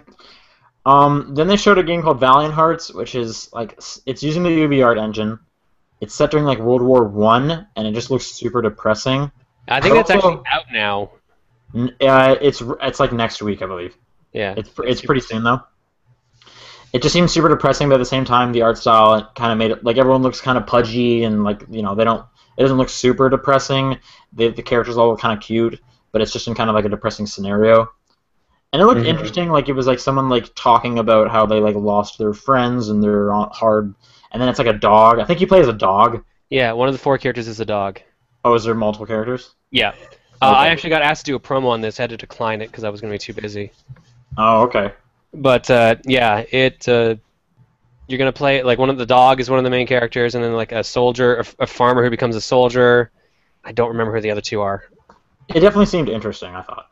They're all characters featured in the trailer. Those are the playable characters. That's all I know. Oh, You go through different parts of their like experience of the war and how like eventually they kind of tie together to try to help each other. Right. Then they finished with a big long thing of Rainbow Six Siege, which was announced. Oh, so this is what Rainbow Six Patriots became. I don't even know what Rainbow Six Patriots. Presumably, because that was from like years ago, but it was what was supposed to be the latest Rainbow Six game. But then it got like developer hell, so now I guess it's turned into Rainbow Six Siege. This game looked awesome, but you know the fake co-op they had playing just made it seem like no one's ever going to be like this strategic. But they set it up because it was like a hostage situation inside of a house. So the bad guys inside of the house were like boarding up the windows, and you like sent in like a drone that they could not see somehow. So the people were doing their fake mic chat of like, all right, they boarded up these windows, the hostage is in this room, and they were like lining up people on specific windows to break in. The coolest thing though was like every surface was destructible. Like they were blasting holes through the walls so that they could shoot the bad guys through those holes. Yeah. They were doing stuff where it's like, okay, we need to get to the basement, and we're in front of the door, but there's two guys there. So one guy went above and put like a bomb in the living room floor, and then blew open the floor to drop down on those guys and stuff. It looked cool, and no one is ever going to have as cool a setup as that. Like, yeah, that was a very choreographed thing. But I wish I had choreographing. I'm trying to think, like, even crazy chaos with fully destructible environments might be kind of cool. Of just like, well, this guy's an idiot, so he's not playing strategically, but he blew out that wall, and that still happened, and that's kind of awesome. No, that part definitely looked cool. That like everything was just busting apart, and it looked really good too. It looked really nice. Moving on, Sony did a whole bunch of games. Oh, geez. Okay. Destiny, the beta is out July 17th. They just had an alpha weekend this last weekend, which I think it's still going. It got it extended a week. No, it did not. You're wrong. It was just for the 2 days, and then on Monday they were like, hey, it's still up. And I was like, oh, perfect, because I thought I missed it. And then so Monday afternoon, I loaded it up. The alpha's finished. So it's definitely not still going. No. They're doing a PS4 Destiny bundle, and it's a white PS4. So you gonna get a new one? Trade up? No. I'm just playing. Yeah. So the order, which the coolest thing about that is seamlessly in and out of the cutscenes. So kind of a similar idea to the Mortal Kombat thing of like, you know, it's a cutscene, but then all of a sudden just camera changes and you're fighting. Yeah. They had that where it was like guys like backing away from this werewolf monster thing, and then all of a sudden it's just Reticle just appears, just like starts shooting him. So that looked really cool. Like it looked better than the Mortal Kombat, because every now and then you notice when the Mortal Kombat like switches from pre-rendered to rendered, even though especially on the Vita version.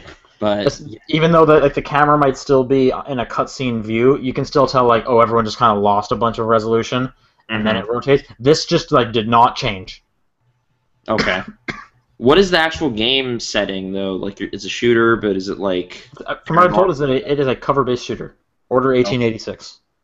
1886. Oh yeah, okay. So it has nothing to do with that. There's a Heath Ledger movie called The Order, right? I'm not crazy. There is a movie called The Order. I don't know if Heath Ledger was in it. Okay. Anyway. Covenant. That was another thing. Anyway, okay. Entwined is out now. What is that? Should I get that for my PlayStation 4? Oh yeah, I was looking into that. Entwined is this. I thought it looked kind of like Dyad. Did you guys ever play that? Yeah, I did. Okay. I know. I saw the demo. I was watching someone play the demo of this. I didn't actually try this one out. It's $10 on PlayStation 4. It was out that day. It looks like a very white Dyad, but from what the trailer didn't show much. It's like, from what I understand, it's a love story that takes place through like 9 life, like 9 lives. So I guess like when these characters die, they get reincarnated as something else. And the whole idea is they're trying to be together for the whole thing. And then the guy even talked about, and then at the very end you'll become a dragon. And it was like, why are you spoiling this? Like that sounds like something you don't want to say. And he just said it on the press conference. But anyway, it just looked kind of cool. It looks kind of like paper craft, everything looked, I don't know, had a cool art style, and there was a fish that like kissed a swan. or something. So what I saw of the demo was that you were controlling like both of them together and you said like in dyad, kind of like down a tunnel. You control them separately, but you had to try to like match them through certain areas, either hold them together to go through green gates or hold them separately in red or blue gates. Right, So like the difference with dyad is because dyad you only had like one thing moving through the tunnel. This you have two, and it's both analog sticks. Yeah. So it's just like basically trying to control two characters at once, going through like this fast-paced tunnel, trying to like get decent combos and stuff like that. It definitely looks cool. I believe the developers are like straight out of like a university development thing, so they're pretty young or low or whatever. I don't know. Anyway, pretty new, I guess that's the thing. It looks cool. It's $10. That's a cool price for games. Infamous Second Son First Light, which is a lot of subtitles. Yeah. It's standalone, but you get exclusive content if you have the game. So that's always cool when they do standalone stuff. This was it's coming out August, and it stars Fetch, which you guys didn't play Infamous. Second Son, no. But Fetch is this girl character who gives you the neon powers, so she's all the neon-y and stuff. Okay. I guess cool to see a female protagonist. That's the thing. Then they showed LittleBigPlanet 3, and this is where it took kind of a dip, because this demo was so long. It was so long. I played this too. Okay, go ahead. Yeah. The demo they had, the main idea was that you had 4 playable characters now. There's Sackboy, which just plays like Sackboy. He has all the little gadgets from the second one and stuff like that. Then there were 3 assistants, I guess I would rather call them, like 3 helper characters. There was Odd Sack, which could like change his shape and size. No, wait. Odd Sack was the dog. Oh, was that the dog? It's Odd Sock. Odd Sock, sorry. Odd Sock, okay, was the dog. I forget what he could do then, if he wasn't the size changing one. I'm trying to think what Odd Sock could do. I thought he was the size changer. No, there is a size changer who he can get heavy or he can get really light. Yeah, and I thought that was Odd Sock. Bird, which makes it seem like that makes everything super easy because he can fly and carry stuff. He can fly and carry stuff at like one at a time. That's who I played as in the demo. I played as the bird. But he couldn't like pull switches or anything like that, really. So. Okay. Do you remember the bird's name? It was like. You know what? It was like Flappy or something like that. Was the platforming really good? It felt better than it did in previous LittleBigPlanets, but it still had that weird like problem of getting stuck in like, oh, I'm on the wrong ledge. I jumped and went up a ledge by accident, stuff like that. But like when you would do like the weird, I guess I would call it like 3D. Like, oh, I'm gonna jump into the foreground into a new area. So like there would be like a big transition area where you go like whoop over here. Now you're like 5 layers ahead in a new zone, and you can't get back to that old one. Stuff like that. Okay. And I don't know, on this little like line here, it says this is no longer Media Molecule making this. Is that? Oh yeah, it's the people who worked on the Vita ports. Oh, okay. Forget who that is. Yeah, I can look that up right now because I have a copy of that here. But one thing of note, PS3. Oh, is it really? Yeah, or I think it's both actually. Probably both. The thing because I definitely played with a PS4 controller, but I've had a bunch of people say it was also coming out on PS3. November comes out, and all the old user-created levels will work in this one, which that's great. Cool. Either Double 11 or Tarsier Studios. Or Tarsier Studios. Oh, okay. People in the chat are saying the dog can wall jump. Oh, that's what it is. And the reason this trailer was so long is apparently, I guess, there was like terrible latency issues going on. So they weren't able to do the platforming that they needed to do, and they just kept screwing up. But it just kept going and going and going. And yeah, I'm not the biggest LittleBigPlanet fan, so... I like LittleBigPlanet. So, I appreciate it. Bloodborne? And it being PS3 explains why it would also have all the extra all the old stuff work. That being possible, yeah. Okay, Bloodborne. Bloodborne. This is that Project Beast thing, I understand? Oh, yeah. Okay. So this is the Dark Souls spin-off, essentially. It looked really disgusting. Like, there was, like, dogs that had, like, half of their flesh on them, like, barking at you through chain. It just looked really gross. That was like a really gross and scary game, and it's in 2015.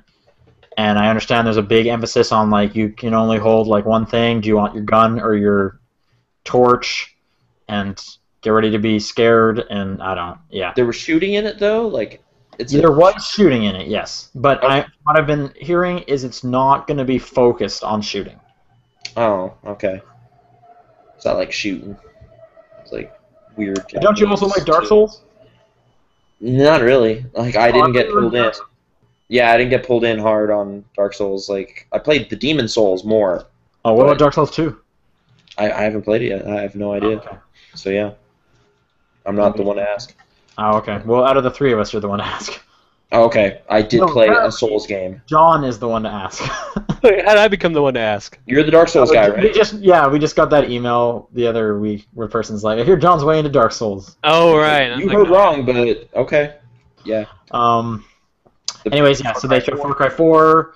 Invite people. You can invite people. There's elephants. You can ride elephants. Okay. Oh, Far Cry 4. Dead Island 2, which is not set on an island. That was Isn't this technically Dead Island 3 now? Well, Dead Island Riptide wasn't a separate. Well, it was a separate game, but I guess they're downplaying its significance, which no one liked it, so that's probably fine, right? It's like a spin-off. But the second one is California. Is that true? Is that true? Yeah, it looked pretty California-ish.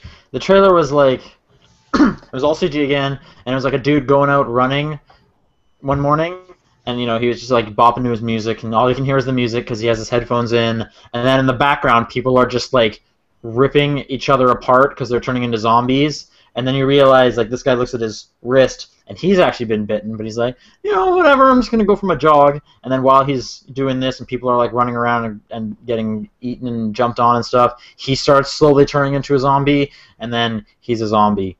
That sounds pretty dumb, but okay. It was silly. It was like it was just a silly trailer. Okay, but their last trailer, like the big trailer that everyone loved, was like super heavy-handed and like sad. Whereas this sounds like a comedy. But yeah, this is not by that trailer company though. Yeah, okay. It's Dead Island 2. Dead Island 2. Battlefield Hardline is a game. Yep. Disney Infinity 2 has Marvel stuff in it or no? Yeah. Okay. Okay. Collector's Edition exclusive for PS4. I guess Hulk is a PS4 exclusive. What? I think I heard that. That's kind of That lame. seems crazy. It's like Mark Ruffalo Hulk is PS4 exclusive, but Eric Bana Hulk, everybody can. How would they even do that? Because it's a figure. The figures are not console exclusive. Oh yeah. Well, I guess this one is. Oh, you're saying like you put it on the power, like the portal of power or whatever the hell the thing is. It's just like no. Go buy a PS4. Go buy a PlayStation 4. So you can use this little toy. And Maybe that's just how you get the toy, but then you can use it on like your Wii U. They showed a trailer for Magicka 2, which was really funny. Oh man, that trailer. It was really good. Like it's worth, even if you're not into Magicka, it's worth looking it up. It's basically, it was all live action. This guy's wearing a wizard robe the whole entire time, and he's just bummed out because he's out of work. And he's just at home, and he's like nothing good's going for him, and he keeps like accidentally lighting toast on fire or something, and his life just kind of sucks. And then he sees like an ad for like Wizards Wanted, and he gets excited, and then Magicka 2 happens. I don't know. Okay. Look up the trailer for Magicka 2. Just like trust me on that. Go look it up. Oh, okay. Then they announced Grim Fandango HD. I definitely heard about this happening, and People lost their minds. Really? Yeah. Well, because remember, like LucasArts wouldn't let go of the license, so it was a big deal that he got it back. Okay, I guess that is, and I mean, I still like that game quite a bit. Old 90s era 3D looks kind of really old, so it getting touched up, that's probably a nice thing for that game. I'm assuming all the story, like the dialogue and like the voice acting, all that will be exactly the same because it was fine. It was really good. So I guess just a nice graphical facelift for that game. That could be cool. Although I'm trying to think like direct control via like a joystick or whatever. Like that was a mouse-based kind of keyboard. You're walking around Manny with the keyboard. It was kind of awkward. So it could be better or weird. Just weird. I don't know. Did you guys play it? Fandango? No. I'm assuming John did. Nope. They also Never they didn't touched have a press conference, but Tim Schafer got out there because he was getting a bunch of shit saying it's PC as well. Don't worry about it. Like PC. Okay, good, cool. That's what I want to know. So Then they had a montage of smaller games. They showed Broforce, a game called Titan Souls, which I guess is like a kind of 8-bit looking Demon Souls game. okay. Not a Hero, which I can't remember what that was, but something about Not a Hero stuck out to me because I wrote it down. Yeah, and Hotline Miami 2. Wrong number or something. Something like that. Not a Hero. Thought it had I something. don't know what this is. Okay. Anyway, what else was the next game? Isn't Broforce out? Like, Yeah, it is well, awesome. it's early access though. Oh, okay. Oh, so no, not sort of. Gotcha. Then it was the Talos Principle. I don't remember what that is at all. Let's watch this video. No. Well done. And it's a trailer for Battlefield Hardline. I'm not watching this video. The Talos Principle was something... Let It Die? Do you Let remember It what that was? It's 2015, whatever it is. I don't remember what Let It Die Oh, Let was. It Die is a new Suda51 game. Oh, that's what that Oh, is. was this the live action thing? Yeah. Wait. Oh, Okay, Suda, sorry. This looked super weird. It was like people like walking down a hallway, and they looked like people you would have seen in like the Saw games or something, like the crazy people. And they were just like this big hulking dude who looks like he's been kind of ripped apart, carrying like a nail bat, and he's like getting ready to fight something. I don't know. It's this weird live action thing. Real weird. Okay. Let It Die is a thing. I'm excited for it, but I don't think Anyone there in was the any chat actual gameplay remembers what shown. the Talos Principle is? Let me know, and we'll talk about it.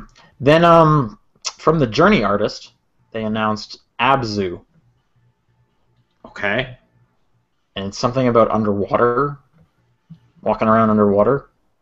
Like, did the that game company kind of get splinter up a bit? Yeah, I after believe a lot Journey? of the main people left. Oh, okay. So, one of those people is involved in this. Yeah. And it's got water on it.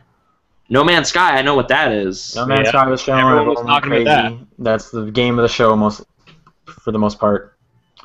Like, if it can deliver on its lofty promise, though, but okay. I mean, it's the Joe Danger team, which I still think is this crazy. much. That's so weird. Like, that is the weirdest fit of just like, oh yeah, that goofy motorcycle kind of thing. It's kind of like Trials. And they're making a giant procedural space adventure thing that is infinite in scope and scale. And you're just like, that doesn't make sense at all. Like, Everyone who hopefully- sees this game goes crazy for it. Has it been like demoed in a playable manner? Wasn't there on the time? show floor. Did not see it on the show floor. Yeah. They were exactly, there so- behind closed doors, but I just every time I'm hearing a journalist saying that they're seeing it in action, it looks crazy. Yeah. I don't know. I guess Who it's knows? just like promise versus reality. Like Yeah. I'm worried the gulf will be way too big, but hopefully it's awesome. But yeah, PlayStation Now. They talked about PlayStation Now. It's coming to US and Canada open beta starting July 31st. I saw a Kotaku article about the beta. For those who don't know, PlayStation Now is the streaming rental service. The prices are insane.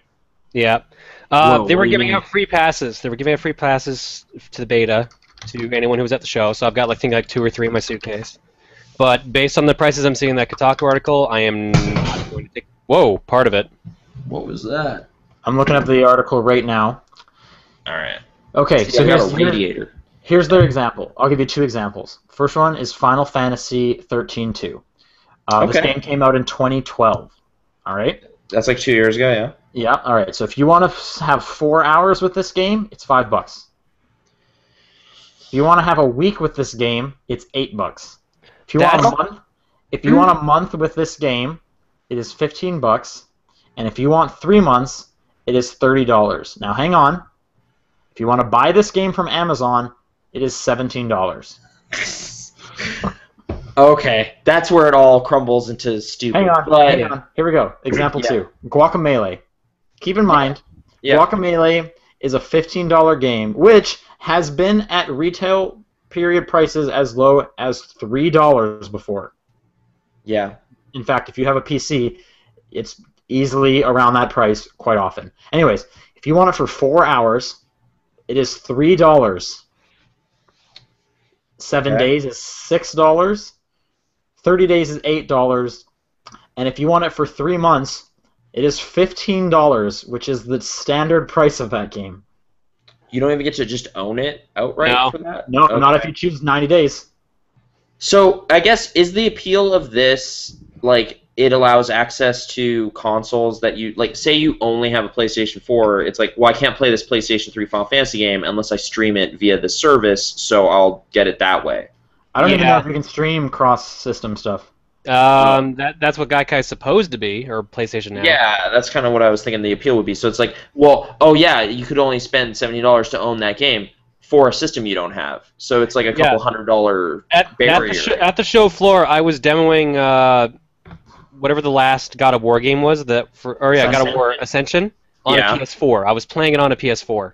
Okay. Or no, sorry, I was playing it on a PlayStation TV. Okay. Well, that was the next thing. Is PlayStation TV is coming. It's going to be $140 with a controller cable.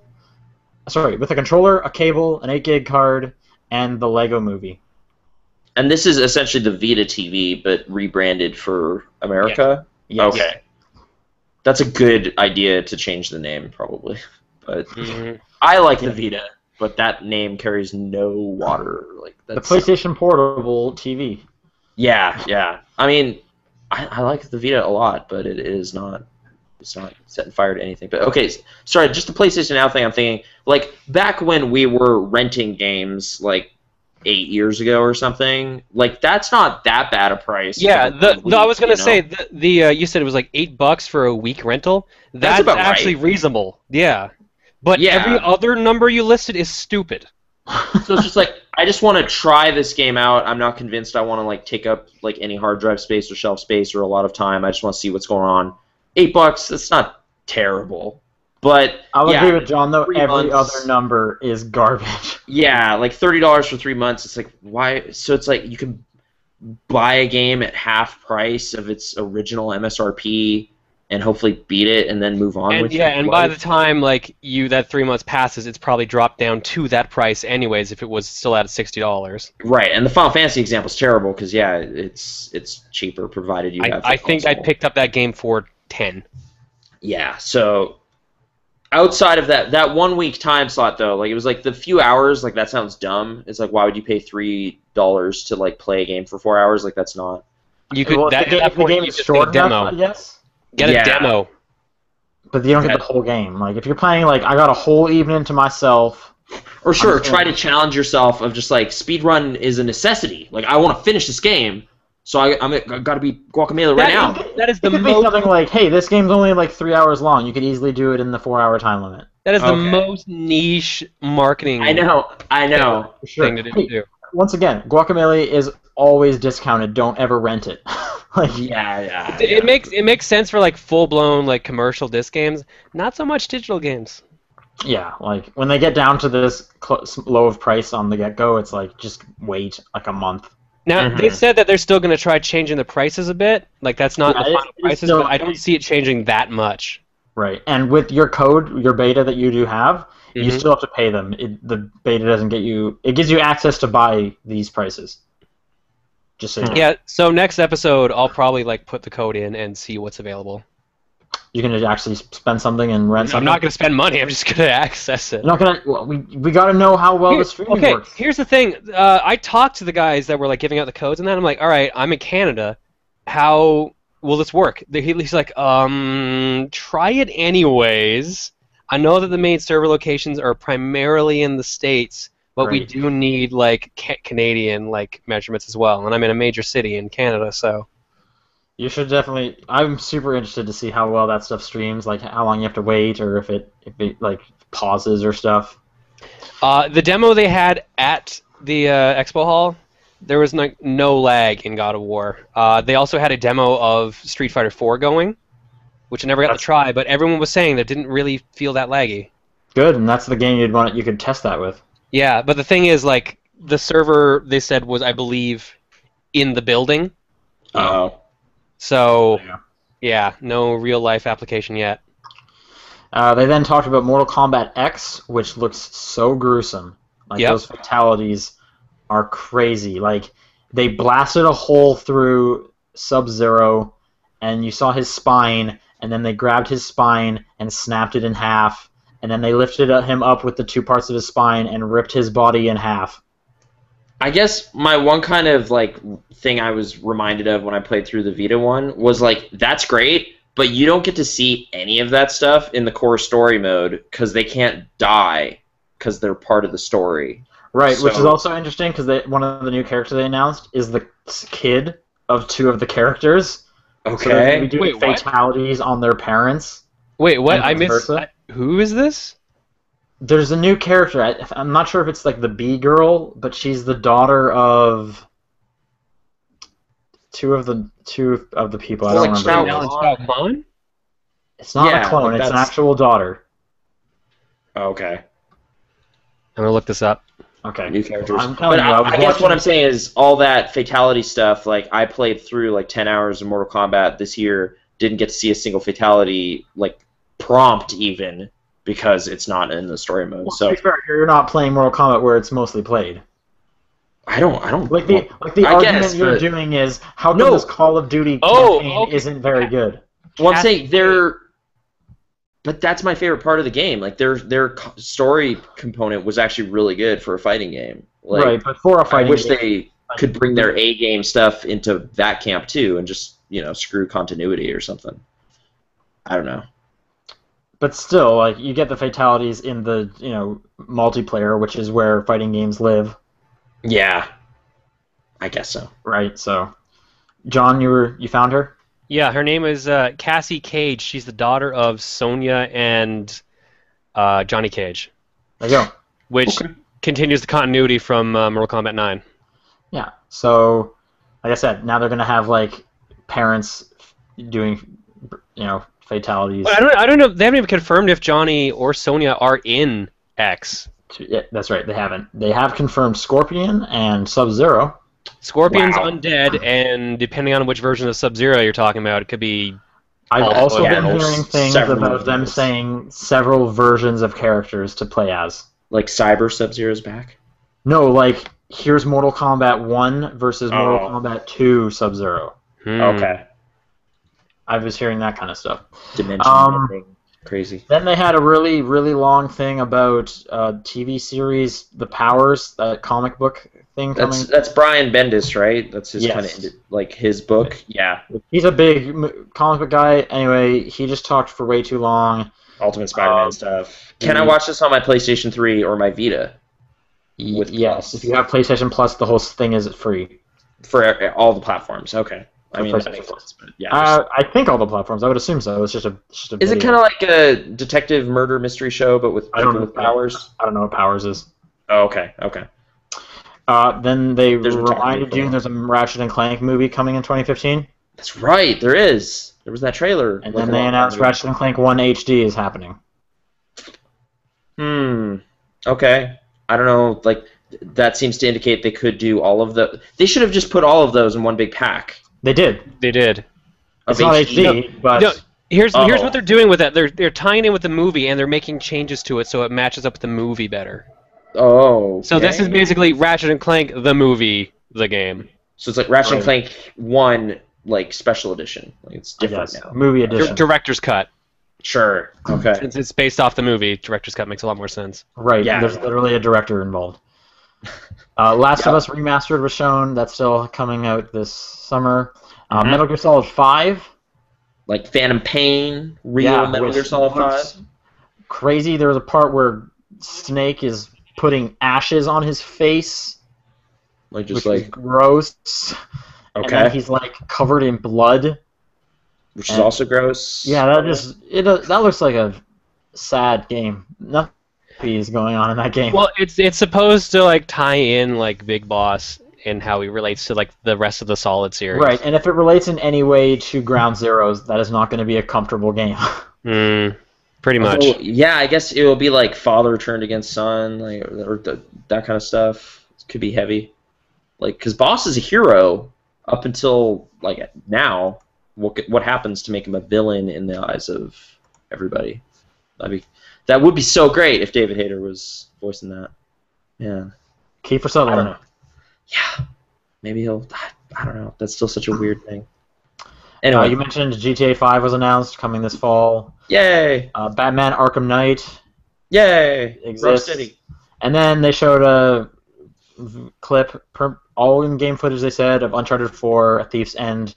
It looked like kind of like an older Drake, like it's been a few years, it's like been like a decade or something, maybe 2. Like he's older. He's got some gray temples and stuff. Mm-hmm. He was just like washed up on the shore, and it's called A Thief's End, and it doesn't look like it's going to be the happiest thing going on. No. Great. So they made 2015. Uncharted dour and sad instead. Well, Well, it's serious. apparently people were saying like you see Drake wearing a wedding ring, so he's clearly been married for a while. Okay. Like, is Sully dead or? No, is Sully still there? narrates. Sully narrates the. trailer. Okay. It's like I don't want that to be like, oh yeah, Sully died like 10 years ago. It's been a horrible time. It's like, oh no, the fun adventures are over. Like that wouldn't be. I don't know that change of tone. But okay, new Uncharted. Naughty Dog. Now comes the big player, the E3 winner, according to my Twitter feed. Mm. People were losing their minds. Nintendo came out and said, we're making games. They were like, "Hey guys, do you remember Smash Bros? We're doing that." And Oh man, I love Smash Bros. Woo! So I guess the big news was Mii's. You can play as your Mii. Yeah, I called that one from like a mile away. Okay, so is it just like a move set for Mii's that applies to? It is such a shitty announcement. No, hang on. That's how they started. They kept like the things for later. Don't worry. But, yeah, the big. Let's start this thing off right. Get everyone. Well, in the yeah, right start the mindset. show with not the stopper at all. Like, start it with the what? With And like the then- most depressing piece of news. We're gonna get this It out of the wasn't way now. interesting. Yeah. Yeah, Nathan's right. It's like let's just get this out of the way more than anything. Or just like don't put it in this. Like they didn't. Sorry. Mii's in Smash Bros. Is more important than new Star Fox being announced. Like That's what? because it wasn't announced. They announced new Star Fox. They totally we'll talk did. about that when we get to it. Well, it wasn't even in the press conference. I'm just saying this gets a slot in the press conference, but we have a new Star Fox game. Doesn't. This is insane. That's, like I said, do you want to talk about this now then? Because I can talk about Like the everything. Treehouse stuff. Okay, so the Star Fox game that they tease at the very end of the press conference that there's a Star Fox game. Yeah, it got like a blurry tease. That's because literally all it is Fox flying around and you're holding a controller in your hand. I personally feel like saying we're doing Star Fox is a bigger announcement than both we have Mii's in Smash Bros. And Palutena is a playable character. Wait. No, fuck you, no. How are those more important than new Star Fox It's game? they're literally just, it was a demo. Like, it wasn't even playable on the show floor unless you were like I literally- media or VIP. Just the concept of we are making a new Star Fox, I think, is more important than here's a new character for a game. Are you now, literally saying and that here's Mii's? the concept of a game is more important than here's actual factual things about our games? Well, it seems like I a whispered disagree. tease. A whispered tease about something like big, like a Star Fox. You can kind of just go like, "What about Star Fox?" And then people go, "Oh!" Whereas if it was like, "What about Mii's in Smash Brothers?" Like people wouldn't get stoked about that. Like if you ended with kind of like a vague allusion to the fact that Mii's would be in Smash Brothers, everyone would be kind of like, "What? That's not a big thing. That's stupid." It's not, but it's... And John, to answer your point, I do feel like an entire game in concept is way more important than here is another character. He literally said it's not going to be out for like 2 years. You can elaborate on there's a new feature in a game that's almost out more than you can be like, here's some blueprint ideas of a thing we're hoping to do. Hey, EA did an entire press conference about Blueprint ideas. And it was supposed to be terrible, so I don't know. You're not really disproving your own point. Like teasers, that's And kind of the like you mentioned, yeah, you get to pick like move sets. You can be brawler, sword fighter, or gunner for your Mii. Yeah. Oh, okay. The 3DS one is coming out in October now, Mm-hmm. 3rd instead of the summer, and they had an anime thing where Palutena is now a playable character. Is the Wii U one coming out sooner or no? No, Wii U is like November.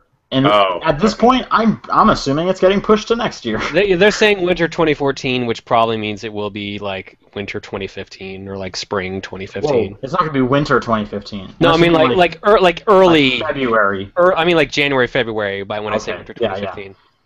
Yeah. They gave a name for their RFID stuff, amiibo. That's their toys to life category. So they're Skylanders. Smash Bros is going to be the first that can do this. They also mentioned Mario Kart, and it's something like I don't even I have no idea how this works with Smash Bros. But the characters can like level up in the game. Okay. So basically, the figures for Smash Bros create AI partners, or like AI playable characters. I'm trying to think of what to compare them to. There's like a Nintendo game that actually does something like that, but you basically have this AI partner that you can fight against, or you can have fight against your friends' AI partners. Oh wait, like Link to the Past, or like Link Between Worlds had the kind of battle ghost thing you would fight? Or... Yeah, kind of like that, but like your battle ghost itself like fights other characters. But I don't understand why this is. How is this any different than just I'm setting up a fight and I pick a computer player to be on my team? Because it dictates like your stats you raise based on how you play against it. It learns from like how you fight it. So it's the level up aspect. Yeah, of it. like you can level up like your super moves. You can change what supers it has. Like you know how they showed during the Smash Bros thing, like you can have like different supers or like different like side Bs and stuff like that. Yeah. All that stuff applies to the amiibo.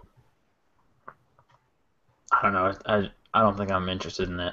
Okay. I don't see too many people getting into it, but I can see it becoming its own thing. Oh, I can see people getting super into it. I just don't think I'm one of those people. It's like kids at school, they're going to collect all their Nintendo figures. And... Oh, yeah. Oh, yeah. They brought back that Epic Yarn Yoshi thing. Its new name is Yoshi's Woolly World. Yep, I played it. It comes out 2015. Is it awesome? It plays better than Yoshi's New Island, I'll say that much. Okay. Like Epic Yarn, people already liked how it looked. Does this look even more? Just kind of like, wow, it looks so. You could just pull out the seams. I think hug it. It definitely looks better than Epic Yarn did. I like it a lot. I think Epic Yarn looked real good. But I played it two-player co-op with a friend. Yeah. Had a really good time with it. The only problem I had is like whenever you throw eggs, like you could hit your partner with it, balls of yarn. Mm-hmm. They're not eggs now; they're yarn balls. Okay. You grab your partner and turn them into a yarn ball to throw, or just spit them out.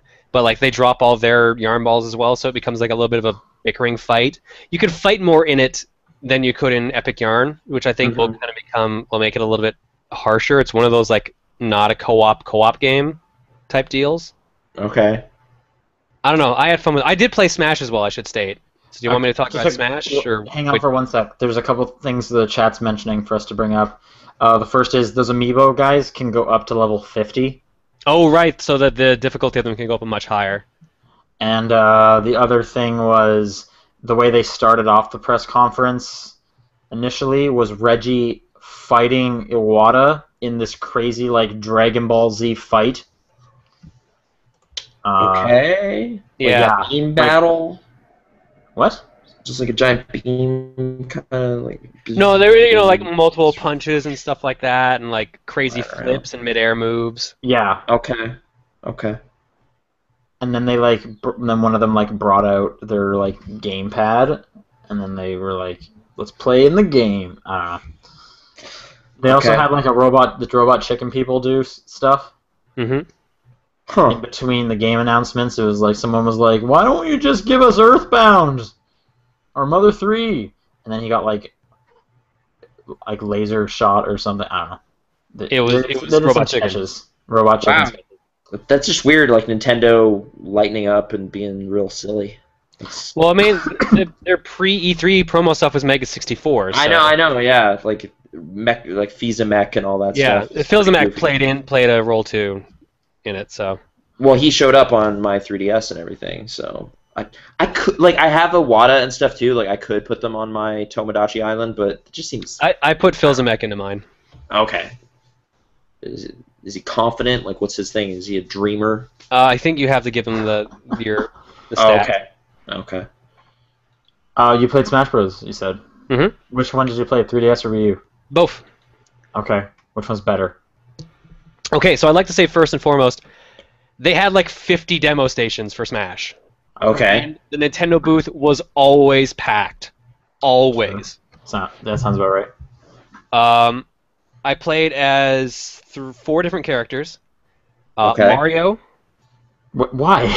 Because Dude, Mario's standard, dude. because they were giving away prizes to winners, so I had to play as a character I knew. Okay. Okay. So I played as Mario, Wii Fit Trainer, Yes. Little Mac, and Okay. Mega Man. Okay, I'm glad you played at least 3 of them are new, because it just seems like, alright, brand new game, what am I going to play as? Mario. He Like, can throw what? fireball. The way it worked, like on the Wii U demo stations, you walked up, you played like a 4-player 2-minute round for fun as a practice, and then like you played the second match for real, and whoever won the second match got a T-shirt. Okay. And there was also a lineup if you got on this giant screen and won the second match, you won a medal. Did you win anything? I won a T-shirt. I did not go for the medal because I actually wanted to play other games at E3. Sure. Oh, okay. I know people who literally spent their entire day trying to get a medal. That seems like an odd thing to do. Like Yeah, they got lured into like a Smash Brothers tourney or something. It's just like a bunch of the professional Smash players that were at like the big tournament they had that day were there. yeah. Oh, okay. What's the shirt? It's a Smash Brothers. It's the Smash Brothers logo on the front, and on the back it's like Super Smash Brothers for Wii U and 3DS. Okay. Great. But okay, so Little Mac, can he jump at all? He can jump, but he's kind of garbage in midair, so they weren't kidding. Yeah, yeah. He's really strong on the ground, like more powerful than Ike, like kind of scary. Okay. I never got built up for the KO punch, but yeah, his recovery's not that good. But if you can keep him on the ground, he's great. And he's so on battlefield stages, he'll be fantastic. Mm-hmm. Why aren't we talking about like the real good thing and the Wii Fit Trainer? All right. Well, because I like Punch Out a lot. But okay. Wii Fit Trainer I played in the Smash Run mode, but after Smash Run you have an actual fight at the end. What is Smash Run? Smash Run is the thing like City Trial from Kirby's Air Ride. Oh. It's the mode where you're running around, platforming, killing enemies to grab power-ups, and then whatever power-ups you grab carry into the actual Smash Brothers fight at the end of the time limit. Is the trainer ridiculous? I just love that it exists. She was very weird to play as, but she seemed actually pretty decent. That's great. Her side B was like she jumped up and spiked a volleyball. Okay. Her down B was like she centered herself, and if you timed it properly, you got more powerful. Okay. A lot of her moves are really good. Okay. I don't know. I really liked it. She has like hula hoop stuff. Does it seem fast? Like the thing people say was Faster than Brawl, slower than Melee, which I'm kind of okay with. I think it felt really good. Okay. And yeah, I don't know. Were they any like, hey, I remember this stage and it looks so awesome now. Kraid comes out and it's like, what? That's crazy. I only played on one boss stage that had Yellow Devil because we played the Mega Man stage came up. Okay. Destroying him pretty much just wrecked everyone else on screen and they died instantly. How is Mega Man? I don't like him. Is he just Samus? Is he playing Samus? No. Okay. His normal A is just the pea shooter. Okay. Yeah. His side A is the charged buster shots. Basically the best way to describe Mega Man is every single move he has is a B attack. Like like a side B, up B, down B. Right. So but isn't his thing like he can bring his like powers into it? Yeah, that's what it is. But like, I all see. right, his up B is like rush coil. His up A is like flame shot, stuff like that. So why is this bad though? This sounds like because he controls nothing like any other Smash Brothers character, and he's really weird. He's got a steep learning curve, and I feel like unless there's some hidden potential people can find in him, he's not gonna be that good. Okay. Like too complicated for the game, or? I'm sure people will find a use for him later, but he might end up being low tier as a result. So he might not end up being that good. Okay. But like, I only had a chance to play with him in the 3DS version on a stage that kept falling apart. So like, I was on like the Spirit Track stage. So like all these train cabooses kept falling apart. Okay. I didn't know there was a Spirit Track stage, but that's cool. Yeah, no, they teased that since they said there was a 3DS version. I guess I did. I missed it. But anything else for Smash Bros? Describe the 4 players I played as. The controls on the 3DS version are kind of weird. They're gonna take a little bit to get used to. Because most people are used to playing with the GameCube controller and that, and all the 3D Wii U stations were all GameCube controllers. Okay. All right. Huh. Well, eventually they'll come out with the GameCube adapter to the 3DS, and then people can get serious. There you go. Yeah, you'll have your system perched on your leg, and you'll play with a GameCube. That's, I don't know, weird. I don't know. It'll be good. It's Smash Brothers. It'll probably be better than Brawl in my opinion. Everyone seems a lot stronger. It seems like a lot of the characters seem more useful. I watched other people playing Donkey Kong. He seemed a lot better. Normal Samus seemed really good. Zero Suit Samus seemed really good. Kirby seems exceptionally good now. Okay. They then announced, and I'm excited about this, Captain Toad Treasure Tracker. I'm actually really psyched for this. So Nathan, do you know what this is? Well, there's that 3D world stuff with Toad, right? It's a game all about those. Okay, so puzzle-based Toad stuff kind of thing? Yeah. Like navigational puzzling? Yeah. I believe they said they're not sure if it's going to be DLC for 3D World, a downloadable title, or a full-blown retail. No, I think they said it's a full-blown retail thing. All right, I would assume a downloadable, but okay. Maybe download. I have never even heard once that it will be DLC. But yeah, maybe that would be strange. Maybe. Anyway, that's 2014. That looks great. You know, he says ready for adventure. I'm super excited for that game. I mean, Toad has been the star of great puzzle games in the past, so I mean, this could be. Technically, he's not the star because it's Wario's Woods, not well, Toad's but Woods. he's the playable guy. So, bombs. Are there bombs in it? Do bombs factor into anything? I don't know. You can throw turrets. There's bosses this time. Yeah, So you have to like avoid boss enemy stuff. It looks great. I can't wait. I'm so excited for it. I'm psyched for it too. Like it looks like a good puzzle platformer. Yep. Even though apparently the Trios guys were specifically not calling it a puzzle game. Yeah, no, I actually watched that Trio segment. I don't remember that specifically. And it was so weird because it's very clearly a puzzle game. Yeah, no, actually, no. Now that I'm thinking about it, they were saying stuff like, "Yeah, it's kind of like it's like a new genre," and I was like, "No, it's not. It's a puzzle platformer. What are you talking about?" It's kind of its own combination that has never been thought of in any form whatsoever. I'm not sure you guys knew this, but we're like the most creative development studio ever. Like, this is probably going to be the best game. It's like, okay, it looks fun, but all right.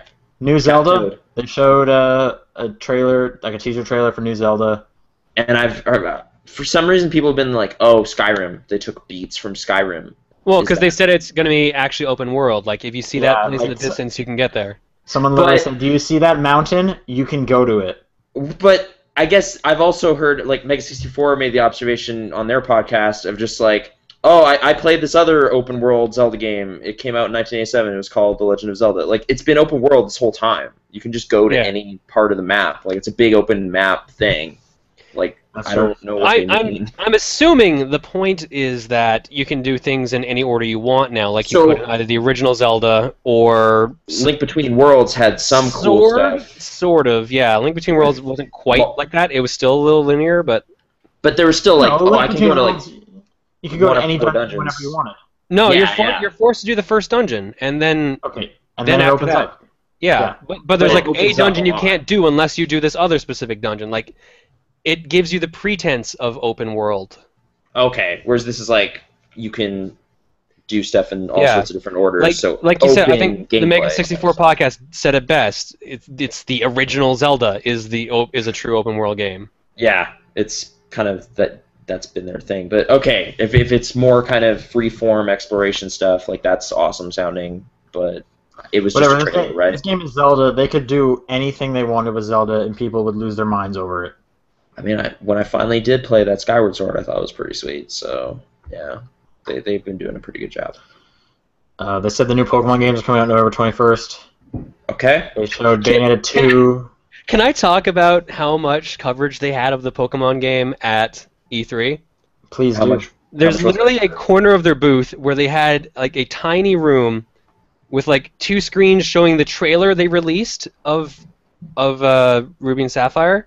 Yeah. And a little tiny standee of Pikachu standing on a Pokeball. That's it. Okay. No playable demos. It was really low. No playable demos, no footage, nothing. It was just this little corner. Well, to be fair, take a picture. like, you say it's kind Pokemon, of a known quantity. Omega Ruby. Yeah, exactly. Who looks at that and goes, "Oh, what is Pokemon? I need to get my hands on with this new IP." Yeah. But then why bother having demos of Mario games? Because it's There's Mario. new power-ups, and the levels are different. Okay, I feel like at this point we're debating why does Nintendo keep doing the same thing, and like I don't know. I'm sorry. That's what Nintendo does. I've been told that the Pokemon Company is the one that dictates how much of Pokemon gets shown off, and apparently they just don't give a shit. Oh, like they don't promote. They're just like, no, we got this. Yeah. We'll put it out and we'll sell millions of units. Yeah, Trust which goes with what Sean said. Why they don't really need to. It's not exactly an indie title. Yeah. Okay. Bayonetta 2 comes out October. I'm sure you've heard October a lot, and it comes with Bayonetta 1. That's great. I was really hoping they would do this. I kept saying it doesn't make sense to release Bayonetta 2 without Bayonetta 1 being on the system. Sure enough, they covered it. That's a good idea. Hyrule Warriors is coming September 26th. That game looks so boring. Well, it's a Warriors game. It's so. Dynasty Warriors. Do you like Dynasty Warriors at all? I haven't played Dynasty Warriors. I'm just saying I watched the Treehouse segment of it. Yep. It looks so boring. Like I mean, Like I said, if you've played a Dynasty Warriors game, you know whether or not you were excited for Hyrule Warriors. But what if I love Hyrule so much? Like, maybe that'll make it more awesome. No, it won't.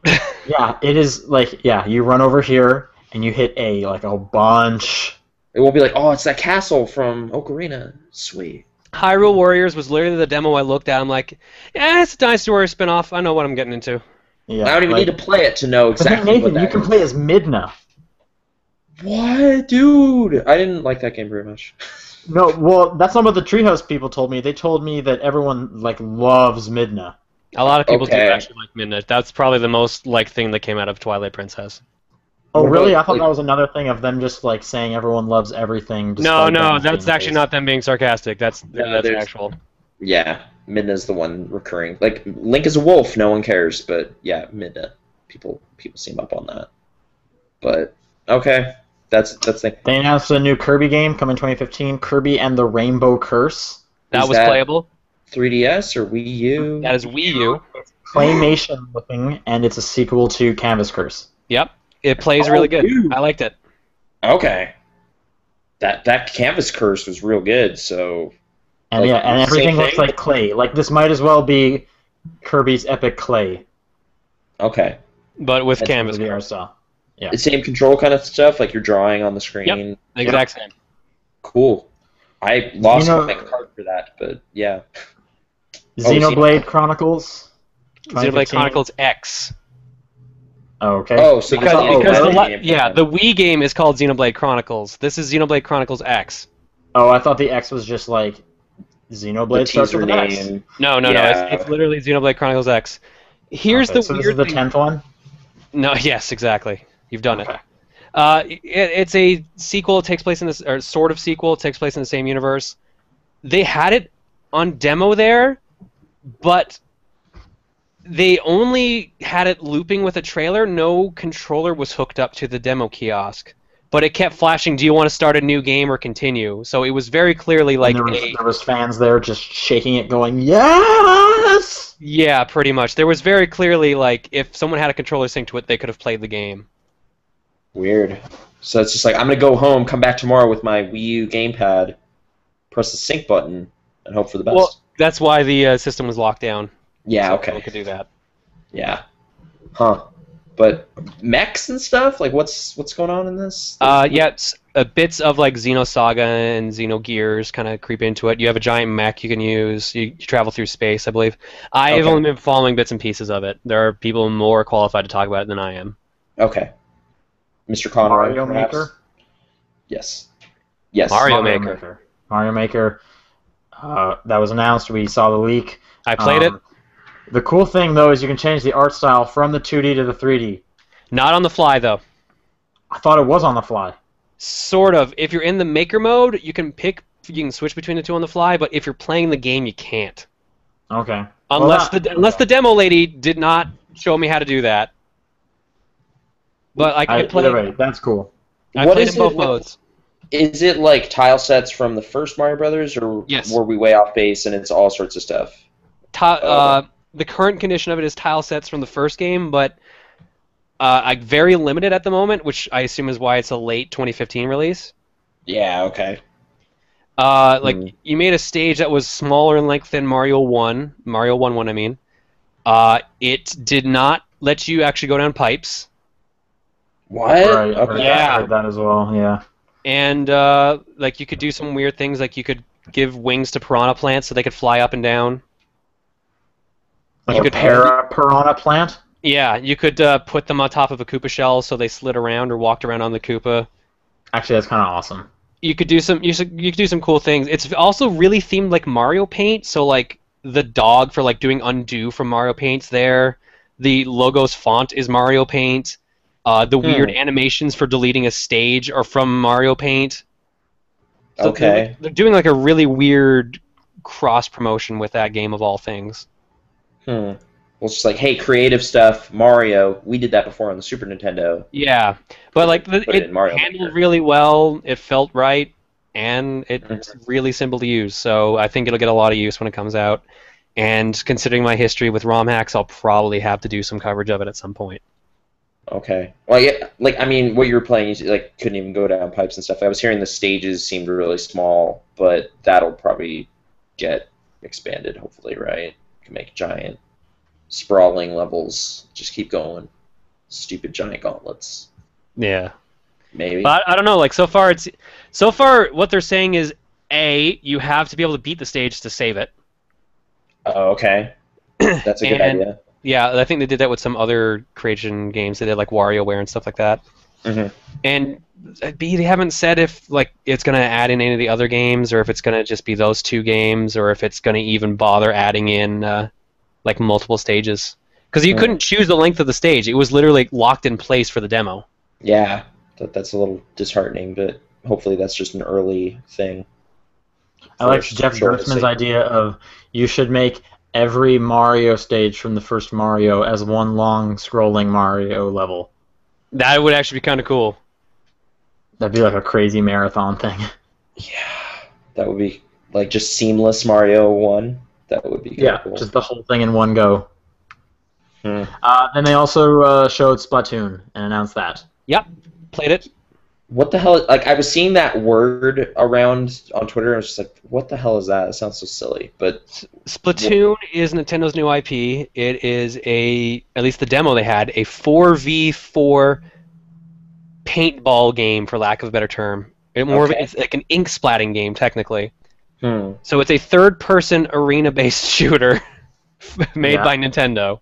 But it's based on like territory control, so when you splat paint, you get that area. And then the other mechanic is exactly your color, and also your character can turn into a squid and swim through its own color. You could swim through both technically, but you get hurt if you're in the opposite color. Right, and you slow down in the opposite color, but it's ways of you like, let's say you get killed, but your team has like splatted like the bottom half of the screen. You can get back to the fight really quickly by swimming through what you've already painted, or use that for strategic ways of getting to the enemy's side and stuff like that. Yeah, you can quick jump to wherever they are, wherever your partners are in the map. Oh, okay. The way it controlled was really weird, and I assume, based on what I've been hearing about the game lately, that was only for the demo. You could control the camera with the right thumbstick, move with the left thumbstick, but to aim the gun, you had to move the gamepad. Like physically. That's gross. Yeah, so here, I've got my gamepad right next to me. I'll just show it. So I was controlling the game with the sticks and like firing like this, but they have said the game can be played two-player locally offline, one player using the Pro controller, which doesn't have a screen on it, or tilt controls. So I assume that means it will control like a standard third-person shooter if you don't want to do this. And the weird thing was, even though you were doing stupid things like this, it actually controlled really well. It was really accurate. That's really surprising, because like we talked about this with the Rusty's Real Deal Baseball. I'm at the point in that game where the only way I can progress the story is if I buy one of the games that involves moving my 3DS around, and I'm never going to do that on the train ever. That will never happen on the train. I'm not going to be that guy. I'm not playing Rusty's Real Deal Baseball anymore in public. Yeah, those two is kind of just the thing where I bought the rest of the story and then just went back to playing minigames I liked. So I've barely touched like 2 of them. But yeah, catch the ball at the exact right time. It's like, oh, you missed it. Game over. It's bad. Do you know which of the two is better? Like, if I had to get only one. I'd need to check it again. Okay. Maybe the one where you're kind of, I think you're lobbing baseballs through kind of targets that are far away. I found that one more fun than the position to catch kind of one. But yeah, Rusty's real deal. Anyway, John, did you like Splatoon? You played it? Yeah, it was really good. It was really fun. Cool. You don't have to kill people in the game if you don't want to, but you get bonus points for it, which help your team win overall. Main focus is to indeed like cover as much of the map as possible. Right.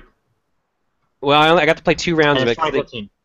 Yeah, and it's 2015. It's going to be a full commercial release. They announced like today or yesterday. Full commercial release, single player mode, and 1v1 offline mode, which is going to be a little bit different than like just the standard territory control. I never played De Blob, but isn't that kind of similar? De Blob was more well the focus, whole like painting the world to kind of change. But that was a platformer. Like this is a shooter. Oh, okay. So just a colorful platformer. This is I don't know. It played really fun. It's Okay. weird seeing this kind of IP coming from them. And yeah. Oh, so it's kind of like Unfinished Swan. Okay. Yes, there you go. You've done it. Painting. Yeah. Splatoon was actually really fun. And that was all the press conferences. Well, I guess we left out some things from Nintendo, I think. Oh, there's no, a couple like random stuff like that was afterwards, yeah. Yeah. The Star Fox thing we they were talking announced about. They said Star Fox, they showed a logo for Mario Party 10. Yep, that was playable there. And like after Mario Party Island Tour, I just don't think I ever want to play Mario Party. Okay. So here's the deal with Mario Party 10, and I know it's not going to change your mind, but I'm going to say. Okay. There's standard Mario Party mode, and then there's Bowser Party mode. Bowser Party mode plays exactly like Island Tour 9. The 4 players are in a vehicle, but Bowser is chasing them while they're driving the vehicle. Okay. But like if Bowser catches up, they play a Bowser minigame where literally all Bowser's doing is trying to make everyone lose as many points as possible. Okay. Like stars or whatever? Yeah, whatever, because it looked like they were using like the star bit thing from like previous Mario Party games. Okay. Or from 9, I should say, rather.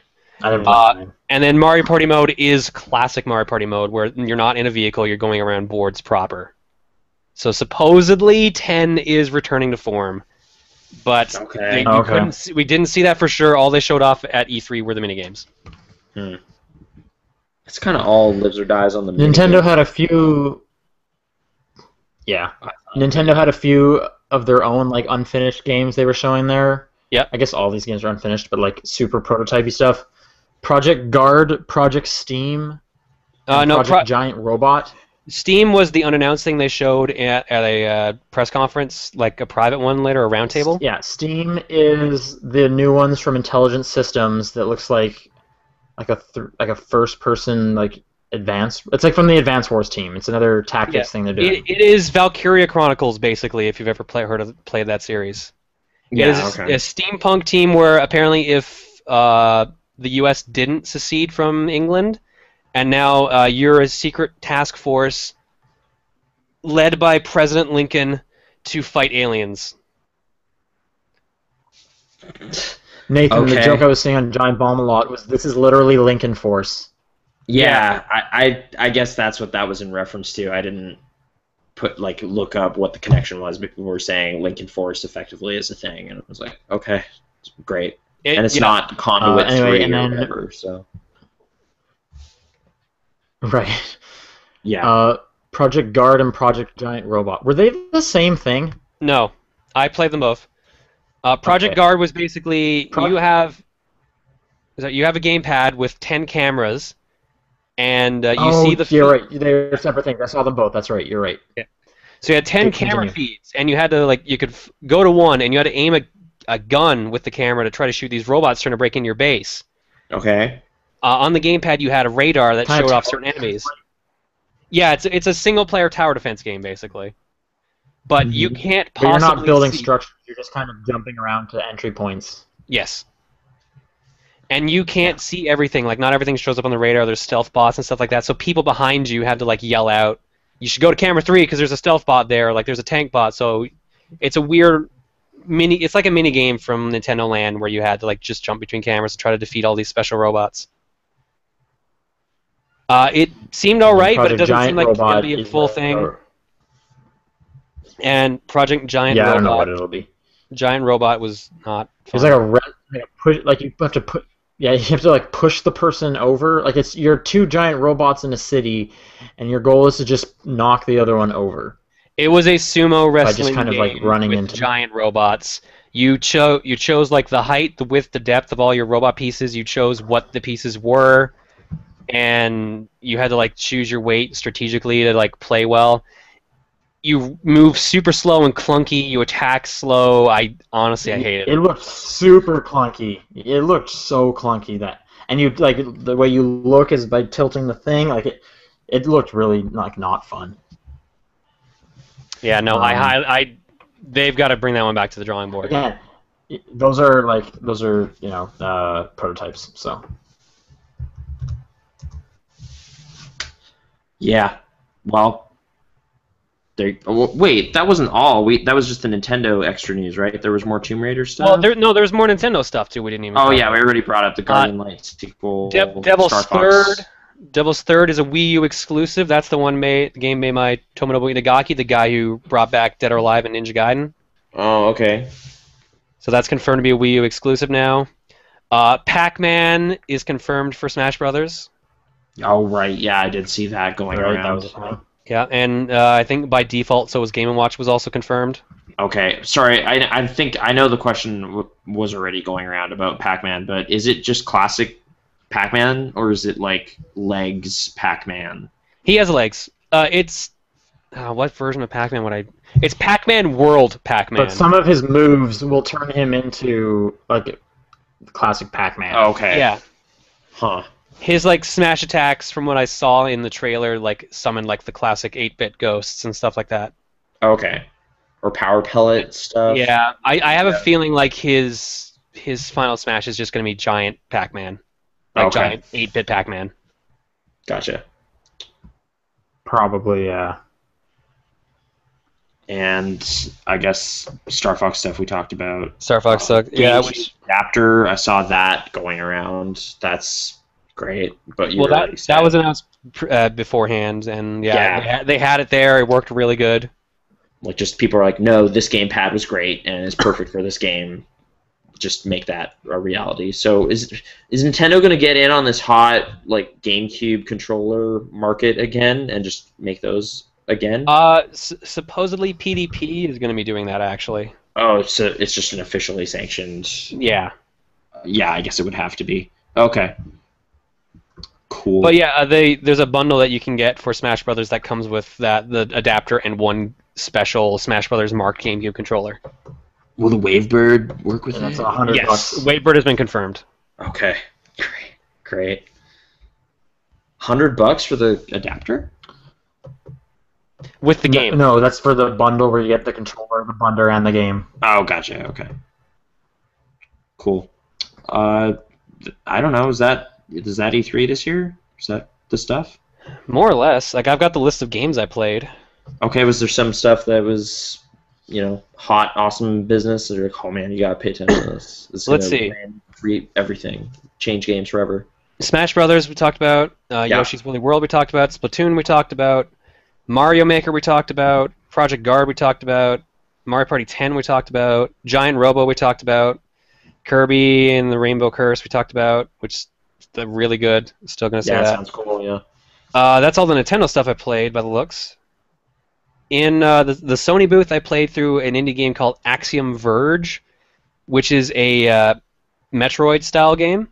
Mm-hmm. It's an 8-bit styled game where you kind of just run around shooting, going through these crazy mazes, trying to find power-ups to get through new areas and stuff like that. Handled really well, looked really nice. Don't know the release date on that. I believe it is this year. The Crew we already talked about. That's the 4-player racing game Ubisoft's releasing. Alien Isolation. Oh yeah, that's. Did you play with the Rift? No, did not. Kind of horror-centric, smaller scale. They also had Project Morpheus, their like Oculus Rift knockoff there, but the launches for that were ridiculous, so I never got to try it out. Mm-hmm. But how was Alien? Was Alien it Isolation, promising? they had it. Yeah, it was promising. They had a challenge mode where you had to sneak through this area trying to avoid this alien that was just running around trying to hunt you. So you had a motion tracker. You started off with a flamethrower and you had to like sneak around. It was very, I guess, Amnesia or Slender comparable. Like it was very clearly an ambient horror game I was playing. That's a good idea for Alien. That's Yeah. Okay. But the mode that I played was literally just like a challenge mode, so I don't know what the full game is going to be, and apparently they weren't really demoing off the full game. Okay, I just hope it's not like a super scripted thing. Like if it's just systems driven, like there is an alien and you need to survive this horrible thing or something, that would be interesting. But I don't know. Kind of like maybe Miasmata, but replace the Panther with an alien. It has a lot more potential than Colonial Marines, I'll just say that much. Yeah. Gearbox. Sort of. All right, and after that, Counter Spy, which I believe might be out now. Okay. This is another PS3, PS4 indie game. It played like Rolling Thunder or Codename Viper if you played any of those old arcade games. You had to sneak around, like taking out all these agents. You were trying to sneak in to find missile plans to try to cancel a missile launch. Okay. But if you got spotted or alerted guards too often, like a DEFCON counter would count down from 5 and it'd reach like DEFCON 1 or 0, nukes would fire off and attack the other country. So you were playing both sides of the field trying to get basically disarm and nuclear conflict by like counter spying on each country. Okay. It was really good actually. Like you would take cover and then you'd go to like a third-person shooter mode where you could pick off guards and stuff like that. But if you made too much noise or if you like missed a shot or blew up a container, like you could alert guards in other rooms and stuff like that. It was actually really fun. Guilty Gear Xrd Sign. This is the new Guilty Gear fighting game coming out.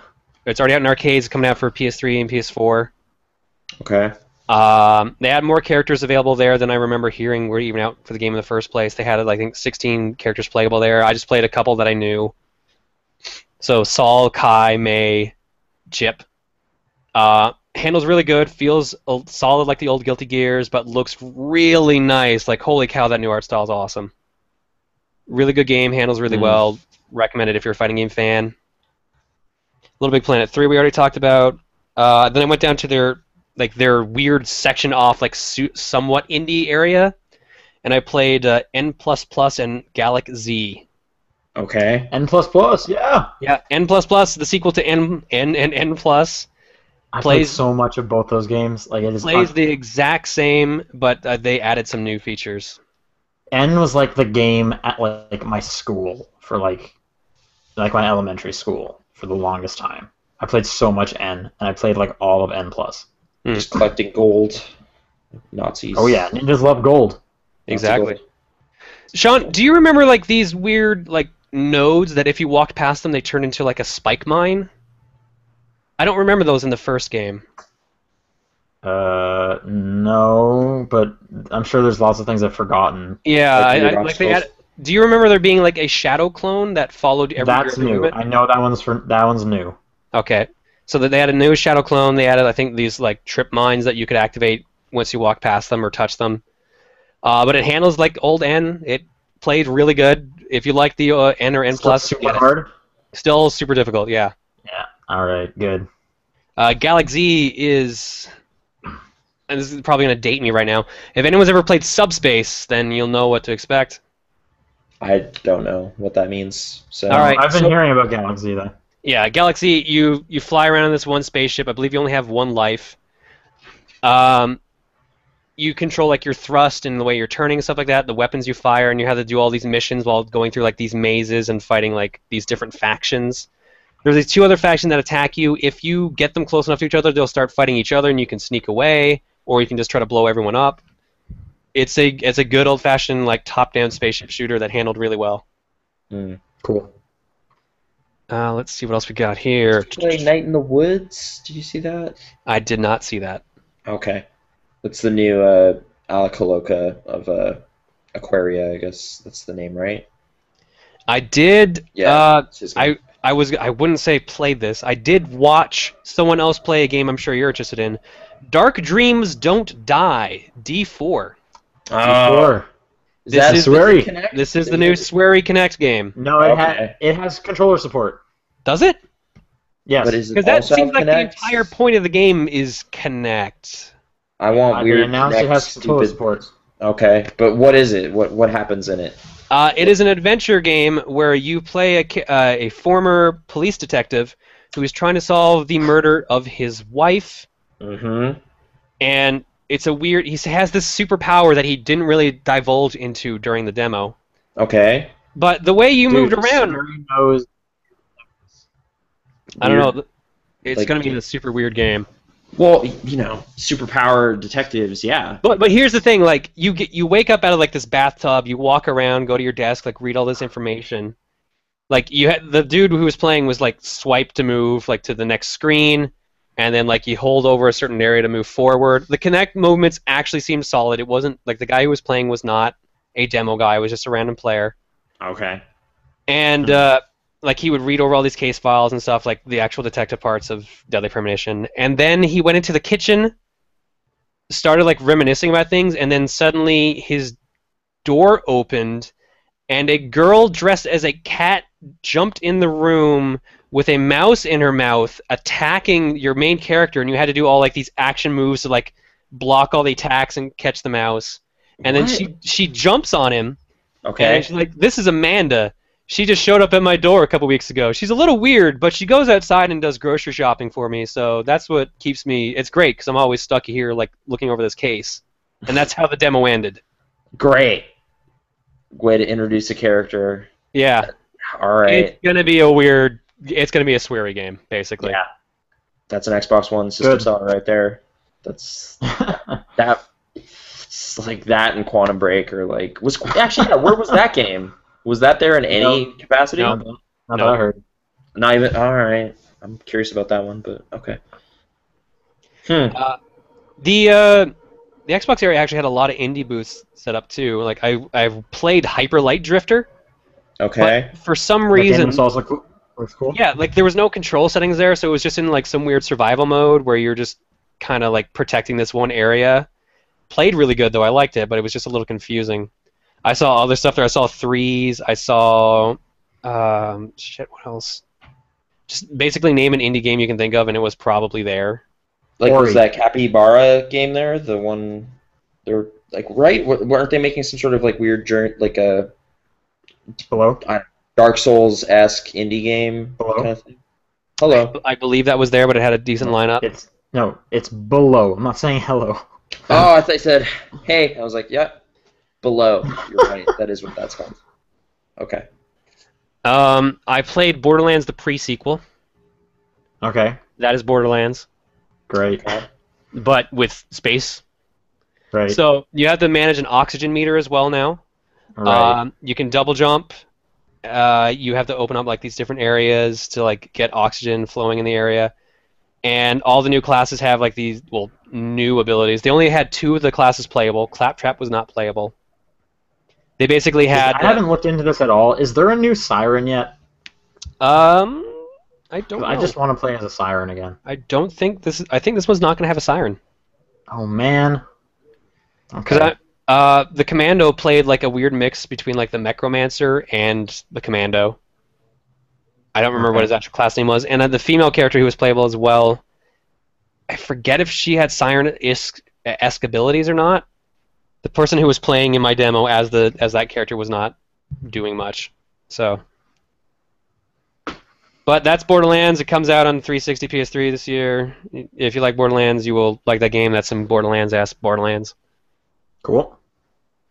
I played Sonic Boom for 3DS and awful. Wii U. It is terrible. I'm sorry. I was like just starting to light up because of that song, and then It's I guess- pretty terrible. I think the only good thing that's going to come out of that is the cartoon. Mm. The game is supposed to come out, I think, September, October, November, that area. It was incredibly buggy. Handled really bad. Like, the camera's way too close to your character. You don't really do much fast traveling. Like, you don't do much speed sections except for, like, certain specific stages. It kind of plays like Marvel Ultimate Alliance in a way. Okay. Wait, so like Sonic Heroes? Yeah, but more like Marvel Ultimate Alliance. Okay. Like, literally, so like you're not. I wouldn't even say you move fast at all. And it's not isometric. It's like it's behind your back, but like it's a brawler that you can switch to your characters on the fly. Each character has a specific ability. Like Knuckles can dig through dirt or like climb rocky crags. Sonic can use his spin dash to climb up certain ramps. Tails can fly, and like it has robots that can reach far off things. I don't even remember what the hell Amy can do. There are so many Sonic games I just have not paid attention. Like Sonic and the Black Knight. Remember that? That's a real game. Lost World. Hey, right? BioWare made that. No, you're thinking Sonic the Dark Brotherhood. Yeah, there's also that one. Yeah, it's like this weird lineup of like middling Sonic games, and okay, so throw this one on the pile. This is just probably doomed to be another not good Sonic product. It's weird because like Lost World was all right, and Generations was great, but like this is a completely different thing. It's not trying to be a previous Sonic game, but as a result, it's like still a shitty game. It's just like Sonic, what was that one? What was that one where you're like collecting like little? Oh no, is that just a different Sega game? Like 3D Blast, where you're collecting stuff and getting them to the exit. Yeah, that's Sonic 3D Blast. That wasn't fun. Sonic Boom comes out later this year. The 3DS version was different, more of a Metroidvania game. Plays a bit more like traditional Sonic. Was better, but still doesn't seem like it'll be that good. It'll be eh. Okay. It seemed like really average to bad, basically. So I mean, like younger kids would probably be fine with it, but they just did not seem fun. Man, Sonic, poor guy. Some people are like former Naughty Dog people are working on it, which is why I'm so confused. Why it doesn't feel good. Well, that's why they're former. They got booted out. Maybe I don't know. I fought a boss fight, and this is the most telling about the game. I fought the boss fight. Camera is zoomed way up on your back, so you couldn't like move it out or anything. No room to move out. What you had to do to fight Robotnik was not like directly attack him. You have this laser tether, so you have to use a laser tether to grab the missiles that he's shooting at you. But he shoots like 10 at once, so if you grab one of the ones when it's flying at you, you get hit by the other ones and drop the one you tethered. So you have to wait for the missiles to just drop to the ground and grab them. But if you don't do it fast enough, they blow up. And while you're doing this, Robotnik's also jumping around and has a habit of landing on you where the missiles are, causing them to blow up and you get hurt. Okay. When you get hit, you only lose like a couple rings. You don't lose all of the rings, but the rings are still your health meter. You can switch between people on the fly, and once you like hit him with enough missiles to knock him down, you ran up and punched him. You did this 3 times. The boss fight took, I want to say, 12 minutes. And just felt like utter garbage. The only thing I liked was like the cutscenes and the dialogue were like really funny and sharp, which, like I said, means the cartoon's probably going to be really good, but everything else kind of sucks. All right.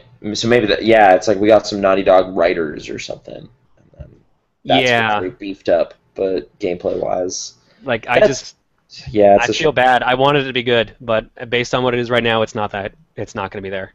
Is this a full thing, too? Like a full big release? Or Wii U and 3DS. Okay. This is Nintendo exclusive. I guess I just seem to think back, like, I thought Sega was kind of downgrading their big budget development and doing more small-scale stuff. But... Well, Alien Isolation's also Sega. Okay. But those were the only 2 games that were really... Yeah, well, Bayonetta I'd say is more Nintendo at this point. Yeah. And Platinum, but... Yeah. But yeah, no, Sega was kind of downplayed, but Alien was much better than Sonic. Yeah. Okay. What else? The new Gauntlet was the last game I got to play.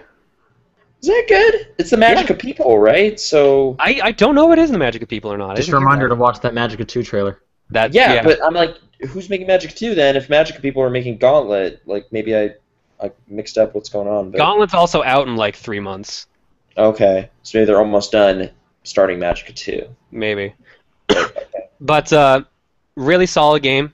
Plays like a interesting mix of the original Gauntlets and Legends.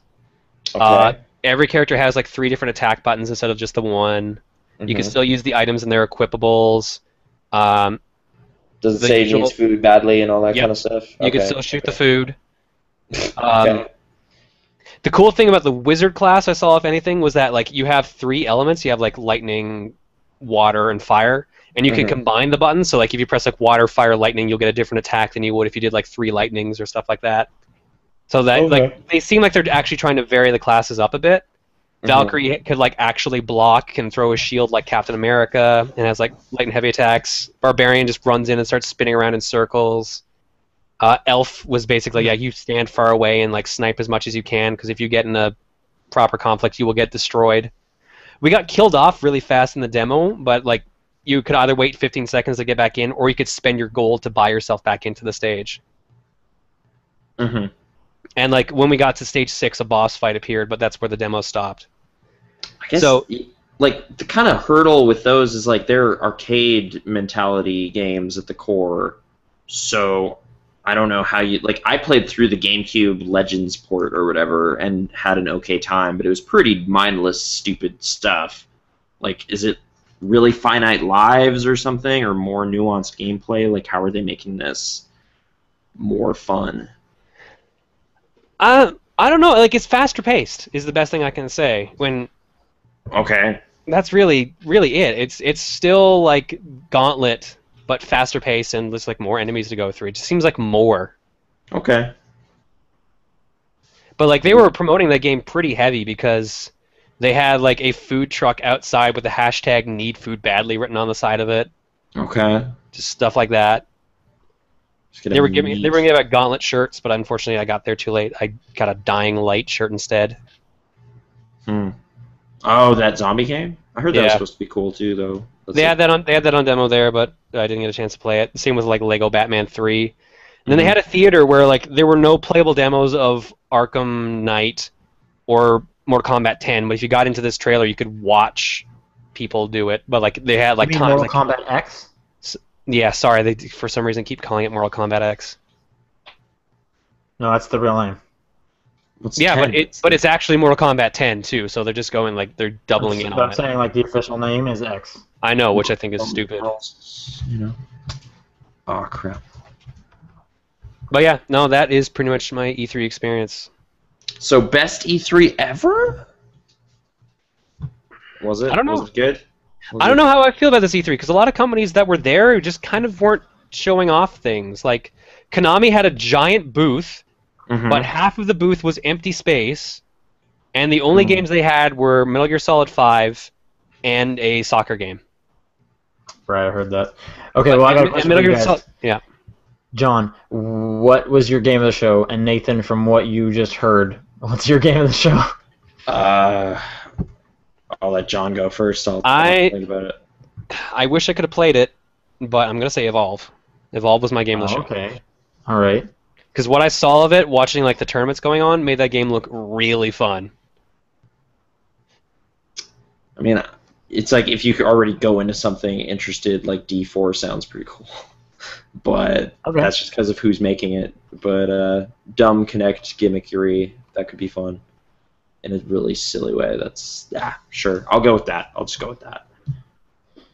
I guess for me, in terms of like announced new kind of thing, because like obviously I'm excited for Forza 2 and Crackdown 3, but like Captain Toad Treasure Tracker, I think that looks awesome. Yeah, Okay. I'm gonna get that for sure. Cool. E3 2014? I'm gonna say like a lot of the companies didn't really announce much that's coming out this year, if you noticed. Yeah, I've lots of seen people- 2015 a lot outside of October, but yeah. Especially Nintendo, but I mean like Sony and Microsoft kind of did the same thing too. Yeah, it looks like next year's going to be a great year for games, guys. Yeah. This year we'll have some good stuff in October, and that's probably it. Okay, well I guess that'll do it for our E3 Do you conversation. have questions or anything, or no? I didn't take them because I figured we're going to be going long, and we've been going long. Okay. Oh yeah, we've been going for a while. Holy cow! I just noticed how late it was. So I think we should wrap it up. Okay. Surprise! That was the last show with me as a regular podcast member. So What? I know what I just dropped that on you guys. Kind of the worst way to have delivered that news. I know. I wasn't sure how else to go about it. It's just like, hey guys, I got some sobering news. Yeah, for a variety of reasons of all manners. I guess the thing I've been thinking about is like I've kind of just noticed my interest in games kind of has weird seasons of positives and negatives, and I'm just in a slump right now. So I just don't have the energy and enthusiasm for it. So that's the thing. Like the last time this happened was like N64 era. I just got really not into games for quite a while. Like I had one, like I had a system. So I was a kid. I was a little kid. I was just like, I don't care. So I'm doing that right now. I'm getting way into movies again. So just free time is being spent elsewhere. So I'm not paying attention to the industry the way I used to, and I just feel not informed enough to be a contributing member. So yeah, do you guys want to announce what's happening with the third seat, or save that for when it happens?